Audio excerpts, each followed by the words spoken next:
Welcome friends. ఇంతకుముందు వీడియోలో CDPO సిలబస్కి సంబంధించి అందులో ఉన్న కంటెంట్స్కి సంబంధించి screening test and mains exam సంబంధించి ఒక బ్రాడ్ అండర్స్టాండింగ్ కోసం ఒక ఓవర్వ్యూ, ఒక విహంగ వీక్షణం చేయడం జరిగింది. ఈ వీడియో యొక్క ఉద్దేశం ఏంటంటే CDPO స్క్రీనింగ్ టెస్ట్లో ఉన్నటువంటి 75 మార్కులు అయినటువంటి కామన్ పేపర్ మరియు మెయిన్స్ పేపర్లో ఉన్నటువంటి కామన్ పేపర్ అయిన 150 మార్క్స్,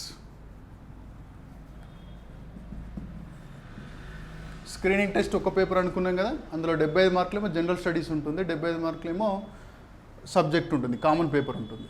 సో జనరల్ స్టడీస్ గురించి జనరల్ స్టడీస్ టీచర్స్ మాట్లాడతారు. ఇక్కడ నేను నాకు సంబంధించి 75 మార్క్స్ కామన్ పేపరు సంబంధించిన 75 మార్క్స్, అలాగే మెయిన్స్కి వచ్చేసి కామన్ పేపర్లో అంటే పేపర్ 2లో 150 మార్క్స్లో ఉండేటువంటి సిలబస్ గురించి మనం మాట్లాడుకుందాం కొంచెం డీటెయిల్డ్గా.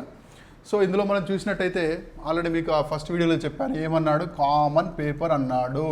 క్లియర్గా చూడండి, కామన్ పేపర్ అన్నాడు. అందులో కామన్ పేపర్కి ఏమి ఇచ్చాడు title, home science and social work అని క్లియర్గా రాశాడు అక్కడ. Home science and social work అన్నాడు. సో ఇందులో మనకి హెడ్డింగ్స్ ఏమేమి ఉన్నాయి అని ఒకసారి చూద్దాం. అందులో మేజర్గా first one food science and nutrition, second one child development, and then third one social work. అంటే 150 మార్కులు మెయిన్స్లో చూసినట్టయితే 150 మార్కులు అంటే ఒక్కొక్క సెక్షన్ నుంచి 50 మార్కులు. అలాగే ప్రిలిమ్స్ లేదా స్క్రీనింగ్ పేపర్లో చూసినట్టయితే 75 మార్క్స్ ఈ 3 ఏరియాస్ నుంచి వస్తాయి కాబట్టి 75/3 అంటే 25 స్క్రీనింగ్లో 25 మెయిన్స్లో 50 అంటే అప్రాక్సిమేట్గా +or- 1 or 2 అట్లా వచ్చేటువంటి అవకాశం ఉంటుంది. వెయిటేజ్ మనం జనరల్ సైన్స్లో అర్థం చేసుకున్నప్పుడు ఈ రకంగా చేసుకోవచ్చు. అయితే మనకి ఫుడ్ సైన్స్ అండ్ న్యూట్రిషన్లో మనకి 5 చాప్టర్స్ పెట్టాడు, 5 చాప్టర్స్. అలాగే చైల్డ్ డెవలప్మెంట్లో 7 chapters. Okay, and again social వర్క్లో 6 చాప్టర్స్. ఓవరాల్గా మొత్తం ఎంత, 7, 6, 13, 18 చాప్టర్స్ ఉన్నాయి. 18 చాప్టర్లు 3 ఏరియాస్ కలిపి ఉన్నాయి. మనకున్న సిలబస్ ఇది. No sociology, food science nutrition నుంచి 5 చాప్టర్లు, చైల్డ్ డెవలప్మెంట్ నుంచి 7 చాప్టర్లు, సోషల్ వర్క్ నుంచి 6 చాప్టర్లు, 18 చాప్టర్లు ఉన్నాయి, 18 చాప్టర్స్ ఉన్నాయి కదా. 18 చాప్టర్స్ ఒక్కొక్క చాప్టర్ 10 రోజులు తీసుకుందాం.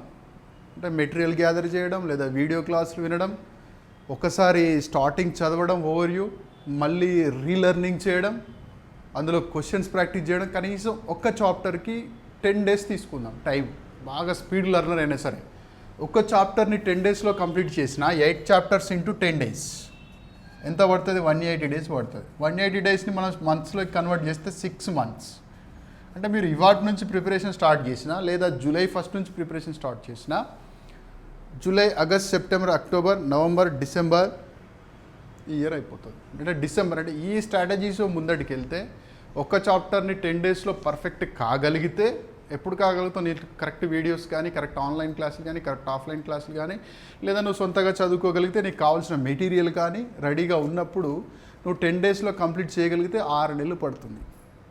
ఎందుకంటే నాకు చాలామంది విద్యార్థులను చూసినప్పుడు కానీ, నా సొంత అనుభవంలో కానీ, నోటిఫికేషన్ వచ్చేసరికే ప్రిపరేషన్ కంప్లీట్ అయిపోయి ఉండాలి. నోటిఫికేషన్ వచ్చే సమయంలో ఏమైనా కంటెంట్స్ ఏమైనా కొత్తగా యాడ్ అయితే అవి చదువుకోవాలి, మరియు బిట్స్ మాత్రమే ప్రాక్టీస్ చేయాలి ఎగ్జామ్ అయ్యేంత వరకు.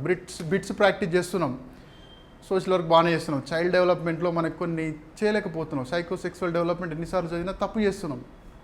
ఎలక్ట్రో కాంప్లెక్స్, ఎడిపస్ కాంప్లెక్స్ ఎక్కడుంది, ఫాలిక్ స్టేజ్ అని గుర్తుపట్టలేకపోతున్నాం. రైట్, ఈగో, సూపర్ ఈగోకి మధ్య డిఫరెన్షియేట్ చేయలేకపోతున్నాం. అలాగే పియాజే కాగ్నిటివ్ థియరీకి, పియాజే మోరల్ డెవలప్మెంట్ థియరీకి మధ్య డిఫరెన్స్ మనం చెప్పలేకపోతున్నాం. అలాగే కోల్స్బర్గ్ థియరీ మీద సబ్స్టేజెస్ని మనం గుర్తుపట్టలేకపోతున్నాం. అలాగే ఎరిక్సన్ థియరీ మీద, సో ఎరిక్సన్ యొక్క సోషల్ డెవలప్మెంట్ థియరీలో మనం చూసినట్టయితే ఉన్న స్టేజ్లో నమ్మకం అపనమ్మకం, ట్రస్ట్ అండ్ మిస్ట్రస్ట్ అనేది పిల్లల్లో అంతిమంగా ఎప్పుడు ఏర్పడుతుంది అనే కాన్సెప్ట్ని చెప్పలేకపోతున్నాం. అంటే మనకు బిట్స్ ప్రాక్టీస్ చేసినప్పుడు ఎక్కడ తప్పుపోతున్నావో అక్కడ మళ్ళీ రెమీడియల్ లెర్నింగ్ జరగాలి. సో అది జరగాలంటే నువ్వు ఆల్రెడీ నోటిఫికేషన్ వచ్చేసరికి ప్రిపరేషన్ అయిపోవాలి, సెల్ఫ్ అసెస్మెంట్ జరగాలి, లేదా మార్కెట్లో దొరుకుతున్నటువంటి బిట్స్ బుక్స్ తీసుకొని ప్రాక్టీస్ చేయడం కానీ ఎక్స్పర్ట్ గైడెన్స్లో ముందడికి వెళ్తే ఈజీగా ఉద్యోగం కాదు ర్యాంకు సాధించవచ్చు. చాలామంది ఉద్యోగం సాధించాలని టార్గెట్ పెట్టుకుంటారు. ర్యాంకులు సాధించే అవకాశం ఉద్యోగంలో వెళ్ళిన తర్వాత రాదు. ఒకసారి నీకు ఉద్యోగం వచ్చిందంటే నీకు బెస్ట్ ఎంప్లాయ్ అవకాశం వస్తుంది, కానీ నువ్వు సరిగా సర్వీస్ చేస్తే ఒక ర్యాంకు సంపాదించి పేపర్లో ఫస్ట్ పేజీలో మన ఫోటో రావాలి, డిస్ట్రిక్ట్ పేపర్లో ఫస్ట్ పేజీలో మన ఫోటో రావాలి అనేటువంటి ఉత్సాహం, అనేటువంటి ఒక సోషల్ ఐడెంటిటీ కోసం ఉత్సాహపడేటువంటి అభ్యర్థులు, కోరేటువంటి అభ్యర్థులు ఇట్లాంటి స్ట్రాటజీస్ ముందటికి వెళ్తే మాత్రం ఖచ్చితంగా ఉద్యోగంతో పాటు ఒక గుర్తింపుని, మీతో పాటు మీ కుటుంబానికి కూడా ఒక గుర్తింపుని తీసుకొచ్చిన వారు అవుతారు. సరే, ఆ విషయం పక్కన పెట్టేద్దాం. మనం మాట్లాడుకునేది మోటివేషన్ క్లాస్ కాదు, మనం మాట్లాడేది కంటెంట్ గురించి, కాబట్టి కంటెంట్లోకి వెళ్ళిపోదాం. సో అది చూసినప్పుడు 3 ఏరియాస్ మనకి: food science, nutrition, child development and social work. ఇప్పుడు ఏం చేద్దామంటే ఈ 3 ఏరియాస్లో ఒక్కొక్క దాంట్లో ఎన్ని చాప్టర్లు ఉంటాయి అనుకుంటున్నాం కదా, 5 చాప్టర్స్, 7 చాప్టర్స్, 6 చాప్టర్స్. ఇప్పుడు మనం ఒక్కొక్క ఏరియాని తీసుకొని సోషల్ వర్క్ మీద 6 చాప్టర్స్ ఏమున్నాయి, అందులో కంటెంట్స్ ఏమున్నాయి, అలాగే చైల్డ్ డెవలప్మెంట్లో 7 చాప్టర్స్ ఏమున్నాయి, దాని నేచర్ ఏంటి, ఎలాంటి క్వశ్చన్స్ వస్తాయి, ఫుడ్ సైన్స్ అండ్ న్యూట్రిషన్లో కూడా ఎలాంటి చాప్టర్స్ ఉన్నాయి, ఏమొస్తాయి అనేటువంటి అంశాన్ని మనం చూద్దాం. ముందుగా చాలామంది అభ్యర్థులు అంటే ఈఓ ఎగ్జామ్ రాసినప్పుడు నాకున్నటువంటి అండర్స్టాండింగ్, అలాగే మేము జరిపినటువంటి ఇంటరాక్షన్స్, స్టూడెంట్స్ మాతో జరిపినటువంటి ఇంటరాక్షన్ యొక్క ఫలితంగా మేము అర్థం చేసుకున్నది ఏంటంటే, చాలామంది విద్యార్థులు సోషల్ వర్క్ కంటెంట్కి సంబంధించి చాలా కన్ఫ్యూజ్ అయ్యారు. ఈవెన్ చెప్పే టీచర్లు కూడా కన్ఫ్యూజ్ అయ్యారు, పుస్తకాలు రాసే వాళ్ళు కూడా కన్ఫ్యూజ్ అయ్యారు అనేటువంటి అవకాశం ఉంది. అండ్ అగైన్ మోర్ ఓవర్, నేను ఎందుకు అంటున్నానంటే 10 ఇయర్స్ నుంచి యూనివర్సిటీ టీచింగ్లో ఉన్నాను, 3 పుస్తకాలు రాశాను, అలాగే యూజీసీ నెట్ అనేది నేను క్వాలిఫై అయ్యాను 2 సోషల్ సైన్సెస్ సబ్జెక్ట్లో. సో కాబట్టి సబ్జెక్ట్ని తప్పుగా ఇంటర్ప్రిట్ చేసినప్పుడు ఒక సబ్జెక్టుకు సంబంధించినటువంటి వ్యక్తిగా దాన్ని కరెక్ట్ చేయడం, సమాజంలో కరెక్ట్ ఇన్ఫర్మేషన్ తీసుకుపోవడం ఒక నైతిక బాధ్యతగా భావిస్తూ చెప్పడం జరుగుతూ ఉంది. సో మనం ముందుగా అనుకున్నట్టుగా సోషల్ వర్క్ నుంచి మొదలు పెడదాం. సోషల్ వర్క్ ఇంకొక ముఖ్యమైనటువంటి అంశం అభ్యర్థులు గుర్తుంచుకోవాల్సింది ఏంటంటే, నేను తెలుగు మీడియం, ప్రతి పదం నేను తెలుగులోనే చదువుతాను అనేటువంటి ఒక భావనని తీసి పక్కకు పెట్టాలి. తెలుగు మీడియం అభ్యర్థులు ప్రతి పదాన్ని ఇంగ్లీష్ మీడియంలో తెలుసుకోగలగాలి, తెలుసుకునేటువంటి ఉత్సాహాన్ని, తెలుసుకునేటువంటి అలవాటుని పెంపొందించుకోవాలి. ఇంగ్లీష్ అనగానే దాన్ని ఎలర్జీగా ఫీల్ అవ్వకూడదు. ఇంకా తెలుగులో చదివిన దానికంటే ఇంగ్లీష్లోనే పదాలు ఈజీగా అర్థం అయ్యేటువంటి అవకాశం ఉంటుంది. అంటే కొన్ని పదాలని మనం ఇంగ్లీష్లో చెప్పడానికి ఇంగ్లీష్లో అర్థం చేసుకోవడానికి కష్టమవుతుంది. ఫర్ ఎగ్జాంపుల్, వల్నరబిలిటీ అనే పదం ఉంది, తెలుగులో చెప్పాలంటే దుర్బలత్వం అనాలి. అలాగే ఇప్పుడు మనం సోషల్ వర్క్ అంటున్నాం, సోషల్ వర్క్ అంటే సింపుల్గా అర్థమైపోతుంది. అలా కాకుండా సంఘ సంక్షేమ కృషి, సంఘ సంక్షేమ శాస్త్రం అంటే మనకు మేజర్గా ఇక్కడ చెప్పేటువంటి విధానం ఏంటంటే, ఇన్స్టిట్యూట్లో కానీ ఆన్లైన్ క్లాస్లో కానీ తెలుగు మీడియంలోనే చెప్తాము, కానీ వర్డ్స్ అన్నీ కూడా ఇంపార్టెంట్ వర్డ్స్ వచ్చినప్పుడు, ఇంపార్టెంట్ కాన్సెప్ట్స్ వచ్చినప్పుడు ఖచ్చితంగా తెలుగు మీడియం, ఇంగ్లీష్ మీడియంలో రెండిట్లో ఎక్స్ప్లెయిన్ చేయడం జరుగుతుంది, రాయడం జరుగుతుంది. కాబట్టి ఇంగ్లీష్ మీడియం అభ్యర్థులు కూడా చాలా కంఫర్ట్గా క్లాస్ని అర్థం చేసుకోవచ్చు. వాళ్ళకి కావాల్సింది ఏంటి అంటే, ఇంగ్లీష్ మీడియం అభ్యర్థులు తెలుగు, ఫంక్షనల్ తెలుగు వాళ్ళకి వచ్చి ఉంటే, అంటే తెలుగు మాట్లాడేది అర్థమయ్యేటువంటి అవకాశం ఉంటే చాలు. వాళ్ళకి ఇది తెలుగు మీడియం అయినా ఇంగ్లీష్ మీడియం అయినా ఏ మీడియం అయినా ఇద్దరు మీడియాలకు సంబంధించిన అభ్యర్థులు సులభంగా అర్థం చేసుకోవచ్చు. అది చెప్తాం అనుకున్నాను. సో సోషల్ వర్క్ ఇందులో మనకి ఎన్ని చాప్టర్లు చెప్పాడు, ఎన్నో 6 చాప్టర్స్ ఉన్నాయి. సోషల్ వర్క్ అనేది ఒక కాంపోజిట్ సబ్జెక్ట్. అందులో హ్యూమన్ రిసోర్స్ మేనేజ్మెంట్ ఉంటుంది, చైల్డ్ వెల్ఫేర్ ఉంటుంది, ఉమెన్ అండ్ చైల్డ్ వెల్ఫేర్ ఉంటుంది, కమ్యూనిటీ డెవలప్మెంట్ ఉంది, urban community development, rural community development, tribal community development, correctional social work, medical social work, mental health and social work, oncological social work, recent trends, oncological social work, HIV AIDS, NGO management, international social work, corporate sector social responsibility, so ఇలా different areas ఉంటాయి, దాన్ని మనం fields of social work అంటాం. అంటే నేను ఏం చెప్తున్నా అంటే మనం సోషల్ వర్క్ మొత్తం చదవాల్సిన పని లేదు. బేసిక్స్ ఆఫ్, అంటే ఈ సిలబస్ని మనం చూసినప్పుడు 2 అంశాలు, basics fundamentals of social work ఉంది. అంటే సోషల్ వర్క్ సబ్జెక్టుకు సంబంధించినటువంటి ఫండమెంటల్స్ ఉన్నాయి. దాంతోపాటు ఉమెన్ అండ్ చైల్డ్ వెల్ఫేర్ మీద స్ట్రెస్ చేయడం జరిగింది. కాబట్టి సోషల్ వర్క్లో ఉన్న పుస్తకాలు అన్నీ చదవాల్సిన అవసరం లేదు. సోషల్ వర్క్ ఫండమెంటల్స్ చదవాలి. దాంతోపాటు ఉమెన్ అండ్ చైల్డ్ వెల్ఫేర్లో సంఘ సంక్షేమ పరిజ్ఞానం, సంఘ సంక్షేమ శాస్త్ర పద్ధతులు, సంఘ సంక్షేమ శాస్త్ర నైపుణ్యాలు, సంఘ సంక్షేమ శాస్త్ర సిద్ధాంతాలు, సంఘ సంక్షేమ శాస్త్ర సూత్రాలు ఏ విధంగా ఉపయోగపడతాయి. అంటే ఒక సోషల్ సర్వెంట్ వెళ్ళి ఒక ఐసిడిఎస్ సెంటర్కి ఒక బిల్డింగ్ కట్టించాడు, అది సోషల్ సర్వీస్ అంటాం. అదే ఐసిడిఎస్ సెంటర్లో ఉన్నటువంటి కొన్ని సుదీర్ఘకాలంగా పరిష్కారం కానిటువంటి సమస్యల యొక్క మూలాలను గుర్తించి అవి మళ్ళీ రాకుండా చేసి ఆ సమస్యల్ని అధ్యయనం చేసి ఆ ఐసిడిఎస్ సెంటర్లో పనిచేస్తున్నటువంటి సిబ్బందికి ఆ సమస్యల్ని ఎదుర్కొనే విధంగా ఇంటర్నల్ కెపాసిటీస్ పెంపొందించి మళ్ళీ ఆ సమస్యలు వచ్చినా వాళ్ళు ఓన్గా ఫేస్ చేసుకునేటట్టుగా చేసేటువంటి పరిజ్ఞానాన్ని మనం సోషల్ వర్క్ అంటాం. అంటే ఇక్కడ సోషల్ సర్వెంట్ ఏం చేశాడు, వాళ్ళకు అవసరాల్లో ఉన్నటువంటి వ్యక్తికి out of their need he provides some material help or relief. ఎప్పటికి చేయొచ్చు, చేయకపోవచ్చు. ఈయన దగ్గర డబ్బులు ఉన్నన్ని రోజులు చేస్తాడు, ఈయనకి ఇంట్రెస్ట్ ఉన్నంత వరకు చేస్తాడు. వాళ్ళ కెపాసిటీస్ డెవలప్ చేయొచ్చు, చేయకపోవచ్చు. కానీ సోషల్ వర్క్ అనేది కంప్లీట్గా వాళ్ళలో ఇన్నర్ కెపాసిటీస్ డెవలప్ చేయాలి. తద్వారా ఫ్యూచర్లో వాళ్ళ సమస్యలు వాళ్ళే ఎదుర్కోవాలి అనేటువంటి ఫిలాసఫీ మీద మనకి పనిచేస్తూ ఉంటుంది. సరే, ఆ డీటెయిల్స్ అని మనం మాట్లాడుకుందాం. సో ఇందులో ఫస్ట్ చాప్టర్ 1 by 1 ఒక చాప్టర్ తర్వాత ఒక చాప్టర్ డిస్కస్ చేద్దాం. 6 చాప్టర్స్ అన్నాం కదా. ఫస్ట్ చాప్టర్లో మనకున్నటువంటి కాన్సెప్ట్స్, చాప్టర్ 1. సో ఇందులో కాన్సెప్ట్ అంటే what exactly social work is, social work అంటే ఏంటి, దేన్ని సోషల్ వర్క్ అంటాం, సోషల్ వర్క్ ఎలా ఉంటుంది, సోషల్ వర్క్ ఎలా పనిచేస్తుంది, సోషల్ వర్క్కి మిగతా అంశాలకి మధ్య తేడా ఏంటి అనేటువంటి అంశాలు మనం కాన్సెప్ట్లో చూస్తాం. అండ్ అగైన్ స్కోప్, అంటే concept of social work, scope of social work. Scope అంటే మీకు తెలుసు చాలామందికి, స్కోప్ అంటే తెలుగులో పరిధి, సంఘ సంక్షేమ శాస్త్ర పరిధి. ఇక్కడ ఏంటిది, సంఘ సంక్షేమ శాస్త్ర భావన, సంఘ సంక్షేమ శాస్త్ర పరిధి స్కోప్.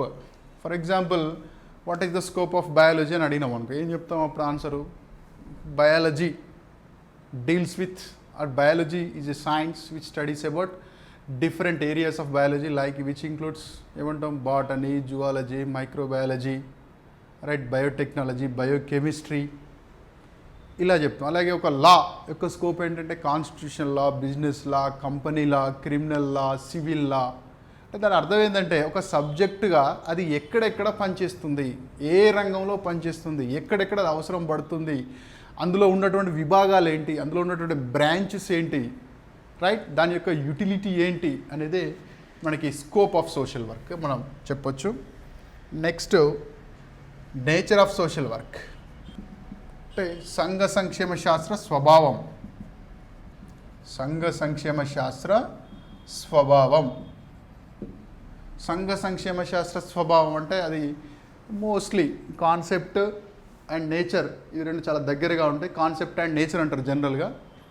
అంటే సంఘ సంక్షేమ శాస్త్రం ఎలా పనిచేస్తుంది, అందులో ఏముంది అంటే ఫిలాసఫీ ఆఫ్ సోషల్ వర్క్గా మనం దాన్ని డీల్ చేయొచ్చు అనుకోవచ్చు. సో దాంతోపాటు మనకి definition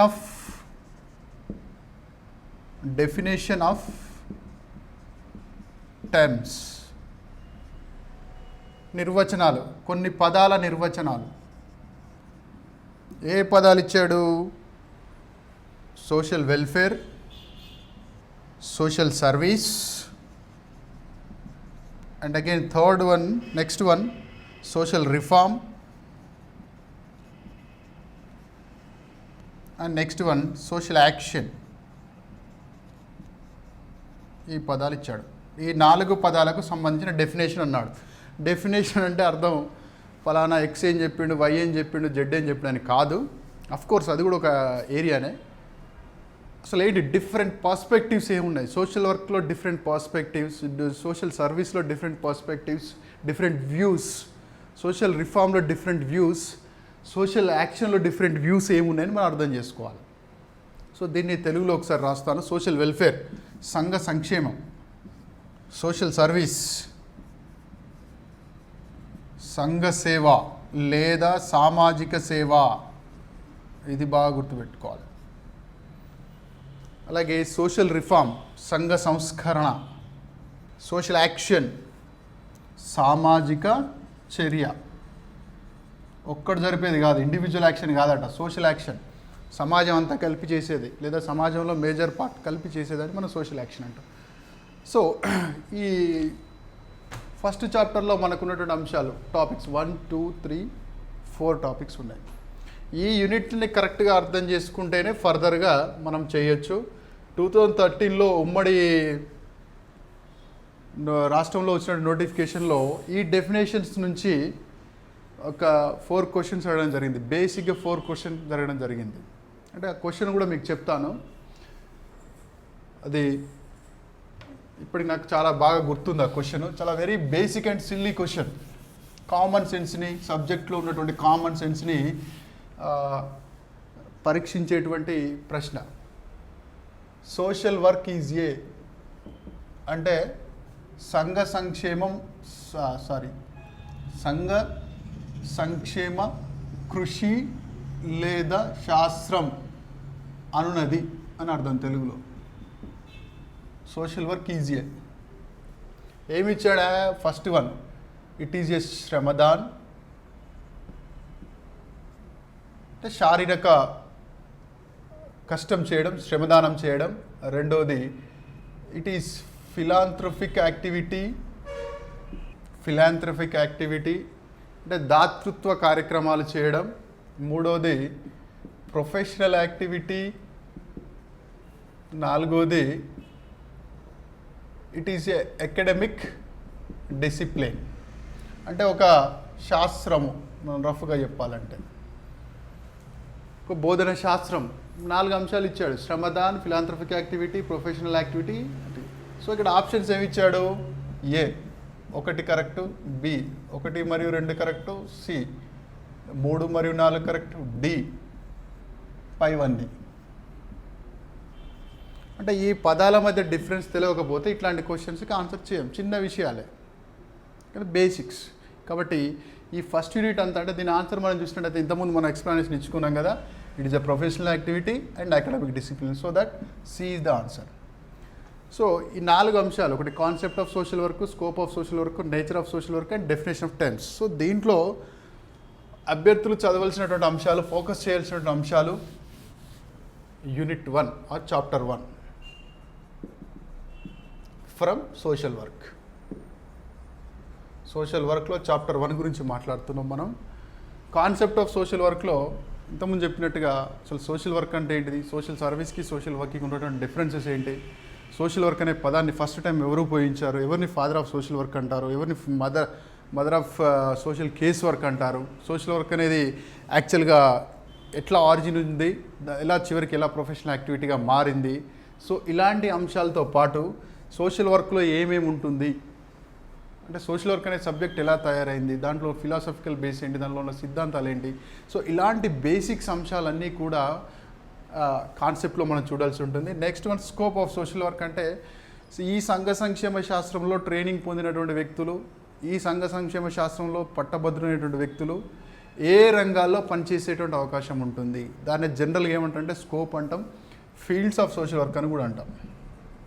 for example scope of psychology అన్నాడు, industrial psychology, military psychology, child psychology, learning psychology, educational psychology or okay.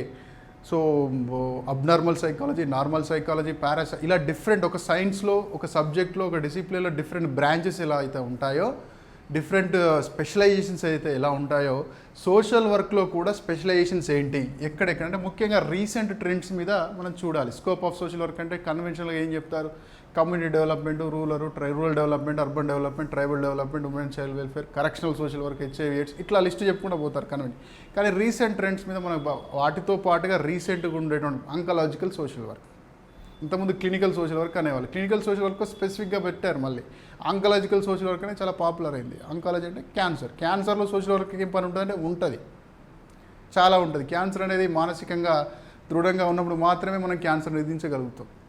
అలాగే క్యాన్సర్ వచ్చినటువంటి కుటుంబ సభ్యుల యొక్క మానసిక పరిస్థితులను కూడా ప్రిపరేషన్కు ఫేవర్గా మనం ట్రీట్మెంట్కి ఫేవర్గా తయారు చేసినటువంటి అవసరం ఉంటుంది. సో అక్కడ సోషల్ వర్క్ ఇంటర్వెన్ అవుతుంది. సో కాబట్టి రీసెంట్గా వచ్చినటువంటి ట్రెండ్స్, ఇంతకుముందు కన్వెన్షనల్గా వచ్చినటువంటి ఏమున్నాయి స్కోప్ని మనం చూడాలి. జనరల్గా ఏమంటాం అంటే micro social work, macro social work and Mizo social work. ఇంతకుముందే చెప్పాము మనం, social work is a professional activity which probes in scientific manner into problems which are arising their day-to-day life, and it deals the problems which are arising right from the individual level to societal level అన్నాం. కాబట్టి ఆ point of వ్యూలో చూసినప్పుడు వ్యక్తిగత స్థాయిలో ఎదురైనటువంటి సమస్యల్ని శాస్త్రీయబద్ధంగా పరిష్కరించడానికి ఉపయోగించేవి micro social work. అలాగే సామాజిక స్థాయిలో ఎదురయ్యేటువంటి సమస్యలు అంటే సామాజిక సమస్యలు, సామాజిక విధానాలు, సంఘ సంక్షేమ కార్యక్రమాలు, సమాజంలో వస్తున్నటువంటి రకరకాల నూతన పోకడలు, నూతన మార్పుల గురించి అధ్యయనం చేసేటువంటి దాన్ని సూక్ష్మ సంఘ సంక్షేమ శాస్త్రము, స్థూల సంఘ సంక్షేమ శాస్త్రం, మ్యాక్రో సోషల్ వర్క్. ఈ రెండింటితో పాటుగా ఒక విలేజ్ లెవెల్లో, ఒక కమ్యూనిటీ లెవెల్లో, ఒక ప్రొఫెషన్కి సంబంధించిన ఒక 20 మంది 30 మంది లేదా ఒక హ్యాబిటేషన్ లెవెల్లో ఉండేటువంటి సమస్యల్ని మనం స్టడీ చేయాలంటే, వాటి పరిష్కారాలు అందించాలంటే చేసేటువంటి మెథడ్ని మనం మీజో అంటాం. అంటే ఇది మైక్రో కాదు, మ్యాక్రో కాదు, మధ్యస్థంగా ఉండేటువంటి. సో మైక్రో సోషల్ వర్క్లో మనం మేజర్గా మనం వెళ్ళేది social case work, social group వర్క్ని ఉపయోగిస్తాం. మీజోలో కమ్యూనిటీ ఆర్గనైజేషన్ ఉపయోగిస్తాం. వెరాజ్ మ్యాక్రో సోషల్ వర్క్ వచ్చేసి social action, social welfare administration and social work research. వీటినే మనం మెథడ్స్ అంటాం, 6 మెథడ్స్ అంటాం. సో కాబట్టి ఇలా స్కోప్ను బట్టి, సమస్య యొక్క నేచర్ని బట్టి, ఆ ఫీల్డ్ని బట్టి మనం సంఘ సంక్షేమ శాస్త్రం యొక్క పద్ధతిని ఉపయోగిస్తాం. దీనిలో భాగంగానే మన స్కోప్లో భాగంగానే ఇవన్నీ అర్థం చేసుకోవాల్సి ఉంటుంది. And again definition of the terms, 4 అంశాలు: social welfare, social service, social reform, social action. So ఈ టర్మ్స్ని అర్థం చేసుకునేటప్పుడు ఫారిన్ పాయింట్ ఆఫ్ వ్యూలో, వెస్ట్రన్ పాయింట్ ఆఫ్ వ్యూలో వాటి మీనింగ్ ఏంటి, వాటికి ఉన్నటువంటి ఇండియనైజ్ మీనింగ్ ఏంటి. మీకు ఒక ఎగ్జాంపుల్ చెప్తా. సోషల్ వెల్ఫేర్ అనే పదం ఉంది, మీరు చాలాసార్లు చూసుంటారు. Ministry of social justice and empowerment which is responsible for the welfare activities which are intended for the upliftment of the weaker sections కదా. అందులో ఓసీ సంక్షేమం ఉంటుందా? అందులో అందరి సంక్షేమం ఉంటుందా? ఉండదు. కేవలం ఎవరిది ఉంటుంది? వెనకబడ్డ వర్గాలు, బలహీన వర్గాలకు సంబంధించిన సంక్షేమం ఉంటుంది. ఓబీసీలు, డిజబుల్స్, ఎస్సీలు, ఎస్టీలకు సంబంధించిన అంశాలు మాత్రం. అంటే దీన్ని అర్థం చేసుకోవాల్సింది ఏంటంటే, ఫారిన్ పాయింట్ ఆఫ్ వ్యూలో లేదా వెస్ట్రన్ పాయింట్ ఆఫ్ వ్యూలో సోషల్ వెల్ఫేర్ అంటే చాలామంది సైంటిస్టులు అదే చెప్పారు. యాక్చువల్గా సోషల్ వెల్ఫేర్ అనేటువంటి కాన్సెప్ట్కి పితామహుడిగా Titmuss is considered as father of the concept of social welfare. అలాగే విలియం బివరెడ్జ్ అని ఒక ఆయన ఉంటాడు. విలియం బివరెడ్జ్ 1942లో ఏం జరిగిందంటే 1601 నుంచి 1942 వరకు, 1941 వరకు, 42 కాదు 1941 వరకు ఇంగ్లాండ్లో పేదలకు ఇట్లా దానాలు, డోల్స్ ఇచ్చేవారు. డోల్స్ అంటే అపాత్ర దానాలు ఇచ్చేవారు. క్రమక్రమంగా ఏం జరిగిందంటే, ఫస్ట్ టైం 1601లో ఇష్టం ఉన్నట్టు దానాలు ఇవ్వద్దు, ఇంటింటి సర్వే చేయాలి, ఎలిజిబుల్ క్యాండిడేట్స్కి మాత్రమే దానాలు ఇవ్వాలి. అంటే వాడు డిజబుల్ అయితేనో, అబాండెడ్ అయితేనో, లేకపోతే ఏబుల్ బాడీడ్ కాకపోతేనో, లేకపోతే ఆర్ఫన్ అయితేనో, లేదా ఫిజికల్ ఇల్తో బాధపడుతూ ఉంటేనే మాత్రమే డోల్స్ ఇవ్వాలి. పేదరికాన్ని సాక చూపెట్టి ఇవ్వకూడదు. పేదరికం ఉంటే పని కల్పించాలనేటువంటి ఫిలాసఫీ 16th సెంచరీలోనే ఇంగ్లాండ్లో వచ్చింది. రైట్. సో ఆ కాన్సెప్ట్ అలా అలా అలా వెళ్తూ వచ్చింది. దానంతా మనం సోషల్ వెల్ఫేర్ హిస్టరీలో చూద్దాం. సో ఇక్కడ 1941లో ఫస్ట్ టైం ఒక కమిటీ వేశారు. ఆ కమిటీ పేరు and inter departmental committee on social insurance and allied services అనేటువంటి కమిటీని ఇంగ్లాండ్ ప్రభుత్వం వేసింది. ఆ కమిటీకి హెడ్గా ఎవరు? ఈయన పేరు విలియం బివరెడ్జ్. ఆయన స్టడీ చేశాడు. 1941లో కమిటీ చేస్తే 1942లో రిపోర్ట్ ఇచ్చాడు. ఆ కమిటీలో క్లియర్గా సోషల్ వెల్ఫేర్ మెకానిజం ఎలా ఉండాలి అని ఒక అవుట్లైన్ వేశాడు. అంటే మానవ హక్కుల విషయంలో మనం మ్యాగ్నా కార్టాని ఎలా అంటామో, సోషల్ వెల్ఫేర్ మెకానిజానికి సంబంధించి ప్రపంచంలో ఫస్ట్ టైం వచ్చినటువంటి ఒక కాంప్రహెన్సివ్ అండ్ సైంటిఫిక్ డాక్యుమెంట్ని ఈయన రిపోర్ట్ రూపంలో ఇచ్చాడు. అందుకని ఈయన ఏమంటారంటే, టిట్మస్నేమో father of social welfare, concept of father of social welfare అంటాం. విలియం బీవరేజ్ని మాత్రం modern architect of social welfare system అంటారు. బాగా గుర్తుపెట్టుకోండి, modern architect of social welfare system అంటే ఈ సిస్టాన్ని చాలామంది ఫాలో అవుతున్నారు. ఎందుకంటే చాలా కొలోనియల్ కంట్రీస్ కాబట్టి ఇంగ్లాండ్లో జరిగినటువంటి పొలిటికల్ సిస్టమ్ని, ఇంగ్లాండ్లో పొలిటికల్ సిస్టమ్ని ఫాలో అవుతున్నాం కాబట్టి అక్కడ వెల్ఫేర్ సిస్టమ్ని చాలా ప్రపంచ దేశాలు ఫాలో అవుతున్నాయి. మోస్ట్లీ మళ్ళీ ఈ పీరియడ్లోనే ప్రపంచంలో చాలా దేశాలకు స్వతంత్రం వచ్చింది కాబట్టి దాన్ని ఫాలో అవుతున్నాం. సో వాట్ ఎవర్, అయితే ఇక్కడ మనం అర్థం చేసుకోవాల్సింది ఏంటంటే, క్వశ్చన్ అడుగుతాడు సోషల్ వెల్ఫేర్ అనేది అంటే ప్రపంచ వెస్ట్రన్ కాన్సెప్ట్లో చూసినప్పుడు సోషల్ వెల్ఫేర్ అంటే సమాజంలో ఉన్నటువంటి అందరు ప్రజల యొక్క అభివృద్ధి కోసం ఉద్దేశించేటువంటి అన్ని రకాల కార్యక్రమాలు, హక్కులను కల్పించడమే కావచ్చు, కమిషన్లను పెట్టడమే కావచ్చు, కమిటీలను పెట్టడమే కావచ్చు, స్కాలర్షిప్లు ఇవ్వడమే కావచ్చు, రియంబర్స్మెంట్ ఇవ్వడమే కావచ్చు, పీడిఎస్ ఇవ్వడం, ఏదైనా కావచ్చు, సమాజంలో ఉన్నటువంటి అందరు ప్రజల అభివృద్ధి కోసం, అడ్వాన్స్మెంట్స్ కోసం, వారి యొక్క అవసరాలు తీయడం కోసం చేసేటువంటి సెట్ ఆఫ్ యాక్టివిటీస్, అది ఏదైనా కావచ్చు, వాటిని అన్నింటినీ కలిపి మనం సోషల్ వెల్ఫేర్ అని అన్నాం. అయితే మన ఇండియన్ కాన్సెప్ట్లో మాత్రం అది కాదు. బేసిక్గా రెండు మీనింగ్స్ మనకి వెల్ఫేర్ మీనింగ్కి. వెస్టర్న్ కాన్సెప్ట్లో చూసినప్పుడు అందరు వస్తారు, అంటే ఇంక్లూజివ్ కాన్సెప్ట్, సమాజంలో ఉన్నటువంటి అందరికీ సంబంధించిన యాక్టివిటీ అది. ఓసీ అని కాదు, బీసీ అంటే అట్లాంటి కాన్సెప్ట్ అక్కడ లేదు. అయినప్పుడు అక్కడ క్లాస్ సిస్టమ్ ఉంది, రేస్ సిస్టమ్ ఉంది. ఓన్లీ బ్లాక్ పీపుల్కి సంబంధించింది కాదు, ఓన్లీ వైట్ పీపుల్కి సంబంధించింది కాదు, ఓన్లీ మిడిల్ క్లాస్కి సంబంధించింది కాదు, ఓన్లీ అప్పర్ క్లాస్, అంటే అన్ని రకాల irrespective of their economical and social background అందరికీ ఉద్దేశించి అందరికీ అభివృద్ధి చెందేటువంటి కార్యక్రమాన్ని మనం సోషల్ వెల్ఫేర్ అంటాం ఫారిన్ కాన్సెప్ట్లో. కానీ మన ఇండియన్ కాన్సెప్ట్లో వెల్ఫేర్ యాక్టివిటీస్ అంటే సమాజంలో వెనుకబడ్డ వర్గాలను యొక్క దుర్బలత్వాన్ని తగ్గిస్తూ, సమాజంలో వెనుకబడ్డ వర్గాల యొక్క దుర్బలత్వాన్ని, వల్నరబిలిటీని తగ్గిస్తూ, వారికి వైద్యము, విద్య, అవకాశాలు, రిజర్వేషన్ లాంటి రకరకాల కార్యక్రమాల ద్వారా మెటీరియల్, నాన్ మెటీరియల్ బెనిఫిట్స్ కనిపిస్తూ సమాజంలో అభివృద్ధి చెందిన వారితో సమానంగా తీసుకురావడానికి కేంద్ర రాష్ట్ర ప్రభుత్వాలు కానీ స్వచ్ఛంద సంస్థలు కానీ చేసేటువంటి కార్యక్రమాలని మనం సంక్షేమ కార్యక్రమాలు అంటాం. ఒక చిన్న డిఫరెన్స్, ప్రపంచంలో అందరికీ ఉద్దేశించినవన్నీ కూడా సంక్షేమ కార్యక్రమాలు, కానీ మన ఇండియాలో మాత్రం వెనుకబడ్డ వర్గాలు, అంటే సామాజికంగా ఆర్థికంగా వెనుకబడ్డ వర్గాలకు ఉద్దేశించినటువంటి అన్ని రకాల కార్యక్రమాలు, రాజ్యాంగం ద్వారా ఇచ్చేటువంటివి కావచ్చు, హక్కుల ద్వారా ఇచ్చేటువంటివి కావచ్చు, మినిస్ట్రీ ఏర్పాటు చేసి, పోర్ట్ఫోలియో ఏర్పాటు చేసి తద్వారా ఇంప్లిమెంట్ చేసేటువంటి స్కీమ్స్ కావచ్చు, రూపొందించే పాలసీస్ కావచ్చు, ఇవన్నీ కలిపి కూడా సంక్షేమంలో భాగంగా, అంటే మనం రకరకాల మార్గాల ద్వారా ప్రజలకు కావాల్సినటువంటి అవకాశాలు కల్పిస్తూ వారి యొక్క వెనుకబాటుతనాన్ని తీసేస్తూ సమాజంలో అందరితో, అంటే అభివృద్ధి చెందిన వారితో పాటు సమానంగా తీసుకెళ్ళడానికి మనం ముందటికి వెళ్ళేటువంటి ప్రక్రియనే, ఒక ప్రాసెస్నే మనం సోషల్ వెల్ఫేర్ అంటే. సో ఈ పాయింట్ ఆఫ్ వ్యూలో చూసినప్పుడు సోషల్ వెల్ఫేర్ అనేది ఒక ఎండ్, అంటే ఒక లక్ష్యం, మనం చేరుకోవాల్సిన లక్ష్యం. ఏ లక్ష్యం? భారతదేశంలో అయితే వెనుకబడ్డ వర్గాల అభివృద్ధి, ప్రపంచంలో అయితే అందరి ప్రజలకు అభివృద్ధి. సో ఇలా డిఫరెంట్ డైమెన్షన్స్లో సోషల్ వెల్ఫేర్ యొక్క, అంటే నేను చెప్పినటువంటి డెఫినేషన్, అంటే వీకర్ సెక్షన్స్ కోసం ఉద్దేశించినటువంటి కార్యక్రమాలు సోషల్ వెల్ఫేర్ అనేది నేను డిఫైన్ చేసింది కాదు. ఫస్ట్ 5 year ప్లాన్లో నెహ్రూ గారి సజెషన్ మేరకు ఈ డెఫినేషన్ని మనం పెట్టుకోవడం జరిగింది. సో దిస్ ఈస్ మనకి సోషల్ వెల్ఫేర్ అంటాం. సో ఇందులో భాగంగా డెఫినేషన్ అన్నాడు, కానీ ఇండియాలో సోషల్ వెల్ఫేర్ సిస్టమ్ ఎట్లుంది అంటే వీకర్ సెక్షన్కి సంబంధించినటువంటి మినిస్ట్రీస్ ఏమున్నాయి, వాళ్ళ మినిస్ట్రీస్ ఏమున్నారు, వాళ్ళ ఇన్స్టిట్యూషన్స్ ఏమున్నాయి. For example national institute of social defence ఉంది, అది ఏం పనిచేస్తుంది? బాబు జగజ్జీవన్ రావు ఫౌండేషన్ ఏం పనిచేస్తుంది? అంబేద్కర్ ఫౌండేషన్ ఏం చేస్తుంది? అలాగే ఉమెన్ అండ్ చైల్డ్ వెల్ఫేర్లకు సంబంధించినవి, అలాగే financial development, tribal development financial corporations ఏం చేస్తాయి? సో డిజబిలిటీకి సంబంధించిన మార్కెటింగ్ ఇన్స్టిట్యూషన్స్ ఏమున్నాయి, వాళ్ళ ఫినాన్షియల్ ఇన్స్టిట్యూషన్స్ ఏమున్నాయి, ఇలా హక్కులకు అంటే వెల్ఫేర్ మెకానిజం ఇండియాలో ఎంత ఉందో మొత్తం చూసుకోవాల్సిన అవసరం ఉంటుంది.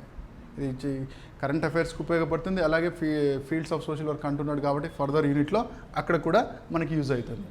So again this next second concept social service అన్నాడు, సామాజిక సేవ. ఇంతకుముందు చెప్పినట్టుగా సోషల్ వర్క్తో మనం కన్ఫ్యూజ్ కావద్దు.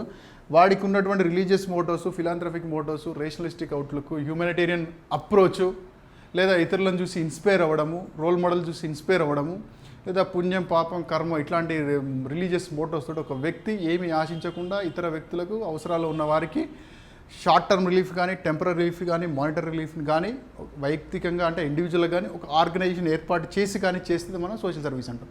దీనికి ఏ సర్టిఫికేట్ అవసరం లేదు, ఏ ట్రైనింగ్ అవసరం లేదు, ఎంఎస్డబ్ల్యూ చేయాల్సిన వాళ్ళు నువ్వు చేయొచ్చు, నేను చేయొచ్చు, ఎవరైనా ఈ సర్వీస్ చేయొచ్చు. But it is not social work. It is a social service. నువ్వు సోషల్ సర్వీస్ని సైంటిఫిక్గా చేయాలి, ఎంపవర్మెంట్ అప్రోచ్తో చేయాలి అనుకున్నప్పుడు మాత్రం you need to require certain knowledge of human relations, you need to require certain knowledge of working with communities and societies. అందుకోసమే social work అనే subject ఉంది, అది మనం అర్థం చేసుకోవాలి. And next word social reform. వీళ్ళు ఏమంటారు, సోషల్ వర్క్ చేసే వాళ్ళేమో సోషల్ వర్కర్స్ అంటారు, సోషల్ సర్వీస్ చేసే వాళ్ళు మనం సోషల్ సర్వెంట్స్ అంటాం. కాకపోతే మన సొసైటీలో సోషల్ వర్కర్ అనే పదాన్ని సోషల్ సర్వెంట్ అనే పదానికి సినానమస్గా లూజ్గా ఇంటర్చేంజబుల్గా వాడుతున్నారు. అట్లా వాడకూడదు. సోషల్ సర్వీస్ ట్రైనింగ్ లేకుండా సేవ చేస్తే social service, certificate training complete చేసి ఎంఎస్డబ్ల్యూ బిఎస్డబ్ల్యూ చేసి సర్వీస్ ప్రొఫెషన్లో ఉంటే అప్పుడు సోషల్ వర్కర్ అనాలి, ప్రొఫెషనల్ సోషల్ వర్కర్ అనాలి. సో హియర్ నెక్స్ట్ వర్డ్ ఏంటంటే సోషల్ రిఫార్మ్. ఫామ్ కాదు, రిఫార్మ్. ఆల్రెడీ ఫామ్ అయి ఉంది, దాన్ని మళ్ళీ కొంచెం మార్చాలి, చేంజ్ చేయాలి. ఇండివిజువల్ రిఫార్మ్ కాదు, సోషల్ రిఫార్మ్. నీకున్న అలవాట్లు మార్చుకొని నీకున్న జీవనశైలిని మార్చుకుంటే అది ఇండివిజువల్ రిఫార్మ్, నీళ్ళు అలవాట్లు నీ జీవనశైలి. కానీ ఇక్కడ సోషల్ రిఫార్మ్ అంటే సమాజంలో చాలామంది వ్యక్తులను లేదా చాలామంది సంస్థల్ని, జనరల్గా చూస్తే సమాజంలో ఉన్నటువంటి చాలా వర్గాలని లేదా మెజారిటీ పీపుల్కి ఇబ్బందిగా, వాళ్ళ అభివృద్ధికి ఆటంకంగా తయారై మూఢనమ్మకాలతో కూడి ఉండి ఇర్రేషనల్గా ఉండి వాళ్ళని వెనక్కి నెట్టవేయబడుతున్నటువంటి రకరకాల సోషల్ ప్రాక్టీసెస్ని లేదా సామాజిక సంస్థల్లో కిన్షిప్, మ్యారేజ్, రిలీజియన్, సో ఇలాంటి సామాజిక సంస్థల్లో ఉన్నటువంటి లోపాలను సవరించేందుకు ప్రజలందరూ ఉమ్మడి శక్తిగా ఒక నాయకత్వం కింద సమాజంలో ఉన్నటువంటి ఆచారాలను, ప్రాక్టీస్ని, కస్టమ్స్ని, ఇన్స్టిట్యూషన్స్ని వాళ్ళకి అనువైన రీతిలో ప్రస్తుత కాంటెంపరీ పీరియడ్కు అనుకూలంగా మార్చుకునే పద్ధతి లేదా మార్పులు తీసుకొచ్చే పద్ధతి అంటే రిఫార్మ్ చేయడం. ఆల్రెడీ ఒక ప్రాక్టీస్ ఉంది. అంటే ఒకప్పుడు 12 సంవత్సరాల్లోపు అమ్మాయికి పెళ్లి చేయకపోతే తప్పు. తర్వాత శారదా చట్టం వచ్చిన తర్వాత 14 years తర్వాత మాత్రమే చేయాలి, అంటే 15 yearsకి మ్యారేజ్ చేయొచ్చు. కానీ 1986లో child marriage, amended child marriage act అంటే సాతి చట్టంలో బాల్య వివాహ నిషేధ చట్టం వచ్చిన తర్వాత 18 సంవత్సరాల లోపు చేస్తే నేరం. ఇప్పుడేమొస్తుంది, 21 సంవత్సరాలు ఉండాలి అమ్మాయి కూడా అనేటువంటి కాన్సెప్ట్ వస్తుంది. అంటే మనకి ఆర్టికల్ 14 ప్రకారం ఏంటి, సమానత్వం, పురుషుడైనా స్త్రీ అయినా ఈక్వాలిటీ ఉండాలి. అలాగే ఆర్టికల్ 15 ప్రకారం డిస్క్రిమినేషన్ ఉండకూడదు. మరి పురుషుడికి 21 సంవత్సరాలకు అవకాశం ఇచ్చింది రాజ్యాంగం, పెళ్ళి అంటే చట్టాలు అవకాశం ఇచ్చినాయి. మరి స్త్రీకి మాత్రం 18 ఎందుకు ఇచ్చినాయి, అంత చిన్న వయసులో ఎందుకు పెళ్ళి? అంటే ఇక్కడ సమానత్వం లేదు. అంటే వివాహ వయస్సు విషయంలో పురుషుడికి ఏమో 21 సంవత్సరాలు ఇచ్చినాయి, స్త్రీకి ఏమో 18 సంవత్సరాలు ఇచ్చినాయి. ఇది ఈక్వాలిటీకి వ్యతిరేకం కదా అనే కాన్సెప్ట్ ఇప్పుడు డెవలప్ అవుతుంది, రైజ్ అవుతుంది. అంటే వాట్ ఎవర్ ఇదేం చెప్తున్నా అంటే 100 years బ్యాక్ వివాహ వయసు వేరు, ఇప్పుడు వివాహ వయసు. అంటే ఇప్పటి పరిస్థితులకు అనుకూలంగా, ఇప్పటి మనకి సామాజిక అభివృద్ధికి వ్యతిరేకంగా ఉన్నటువంటి ప్రాక్టీసెస్ని తీసేసేందుకు ప్రజలందరూ ఉమ్మడిగా చేసేటువంటి కార్యక్రమాన్ని మనం సంఘ సంస్కరణ అంటే సంఘాన్ని సంస్కరించడం అంటే రోడ్లు వేయడం కాదు, లేదా సమాజానికి పేరు మార్చడం కాదు. సమాజంలో ఉన్నటువంటి ప్రాక్టీసెస్, సమాజంలో ఉన్నటువంటి ఇన్స్టిట్యూషన్స్, సమాజంలో ఉన్నటువంటి రకరకాల రిచువల్స్, ప్రాక్టీసెస్ అన్నీ కూడా మనకి ఏవైతే ఇబ్బంది అవుతున్నాయో వాటిని మనకు కావాల్సిన రీతిలో మార్పు చేసుకోవడాన్ని మనం సోషల్ రిఫార్మ్ అంటాం. కొన్నిసార్లు ప్రజలు వ్యక్తిగతంగా రిఫార్మ్ అవ్వచ్చు, ప్రభుత్వ జోక్యం లేకుండా. ఇప్పుడు కోవిడ్-19 వచ్చిన తర్వాత ప్రతి ఒక్కరు చచ్చుకుంటూ ఏం చేస్తున్నారు, అది రాసుకుంటారు, దాన్ని ఏమంటారు, శానిటైజర్ రాసుకుంటున్నారు, రైట్, పరిసరాలను పరిశుభ్రంగా పెట్టుకుంటున్నారు. అలాగే కొన్నిసార్లు ప్రభుత్వం జోక్యం చేసుకోవాల్సి వస్తుంది. అంటే వివాహ వయసు పెంచడం, వీడియో రీమ్యారేజ్కి అవకాశం ఇవ్వడం, డివోర్స్కి అవకాశం ఇవ్వడం, ట్రిపుల్ తలాక్ తీసుకురావడం, కొన్ని విషయాల్లో ప్రభుత్వం జోక్యం చేసుకోవాల్సిన అవసరం ఉంటుంది. అప్పుడు మాత్రమే సంస్కరణ వచ్చేటువంటి ఛాన్స్ ఉంటుంది. ఆ ప్రభుత్వాన్ని కూడా సెన్సిటైజ్ చేయడానికి చేసేటువంటి ప్రయత్నాన్ని కూడా మనం రిఫార్మ్ అంటాం.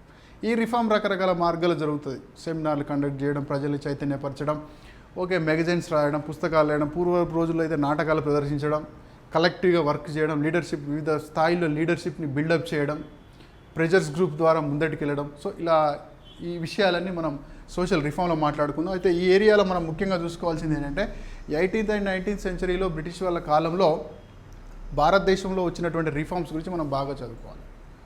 ఇంకా మాట్లాడితే మనకు ఎర్లీ రిఫార్మర్స్ అంటే జైనిజం, బుద్ధిజం నుంచి, చార్వాకర్స్ నుంచి కూడా కొన్ని పాయింట్లు అర్థం చేసుకోవాలి. స్టార్టింగ్ రిఫార్మర్స్ అంటారు వాళ్ళని, చార్వాకర్స్ని. అక్కడి నుంచి మొదలు పెడితే జైనిజం, బుద్ధిజం, హిందూయిజంలో ఎట్లాంటి రిఫార్మ్ తీసుకొచ్చింది, భక్తి అండ్ సూఫీ మూవ్మెంట్ ఎట్లాంటి రిఫార్మ్స్ తీసుకొని వచ్చింది. అండ్ అగైన్ ఈ మిడిల్ క్లాస్ అంటే ఇంగ్లీష్ విద్య నేర్చుకొని క్రిస్టియానిటీ ఎఫెక్ట్ ద్వారా, ఇంగ్లాండ్ కొలోనియల్ రూలింగ్ ద్వారా మన ఇండియన్ సొసైటీలో ఉన్నటువంటి కొన్ని డ్రాబ్యాక్స్ని అర్థం చేసుకొని ఇంగ్లాండ్కు, బ్రిటన్కు, లండన్కు, అమెరికాకు వెళ్ళి చదువుకొని వచ్చి అక్కడి సొసైటీని అధ్యయనం చేసి మన సొసైటీ ఏ రకంగా వెనుకబడి ఉందని చెప్పేసి అప్పుడు ఎమర్జ్ అయినటువంటి ఇంగ్లీష్ విద్య నేర్చుకున్న వాళ్ళు వాళ్ళ యొక్క మోటివేషన్స్ తోటి, వాళ్ళ యొక్క అవగాహనతోటి సమాజంలో కొన్ని మార్పులు తీసుకుని ట్రై చేశారు. రాజా రామ్మోహన్ రాయ్ కావచ్చు, ఈశ్వరచంద్ర విద్య, వీళ్ళందరి గురించి. At the same time Hindu మత రక్షణలో భాగంగా కన్వర్షన్స్ ఆపడం కోసం, హిందూ మతాన్ని పునరుద్ధరించడం కోసం ఆర్య సమాజ్లో దయానంద సరస్వతి లాంటి వాళ్ళు చేసినటువంటి కృషి.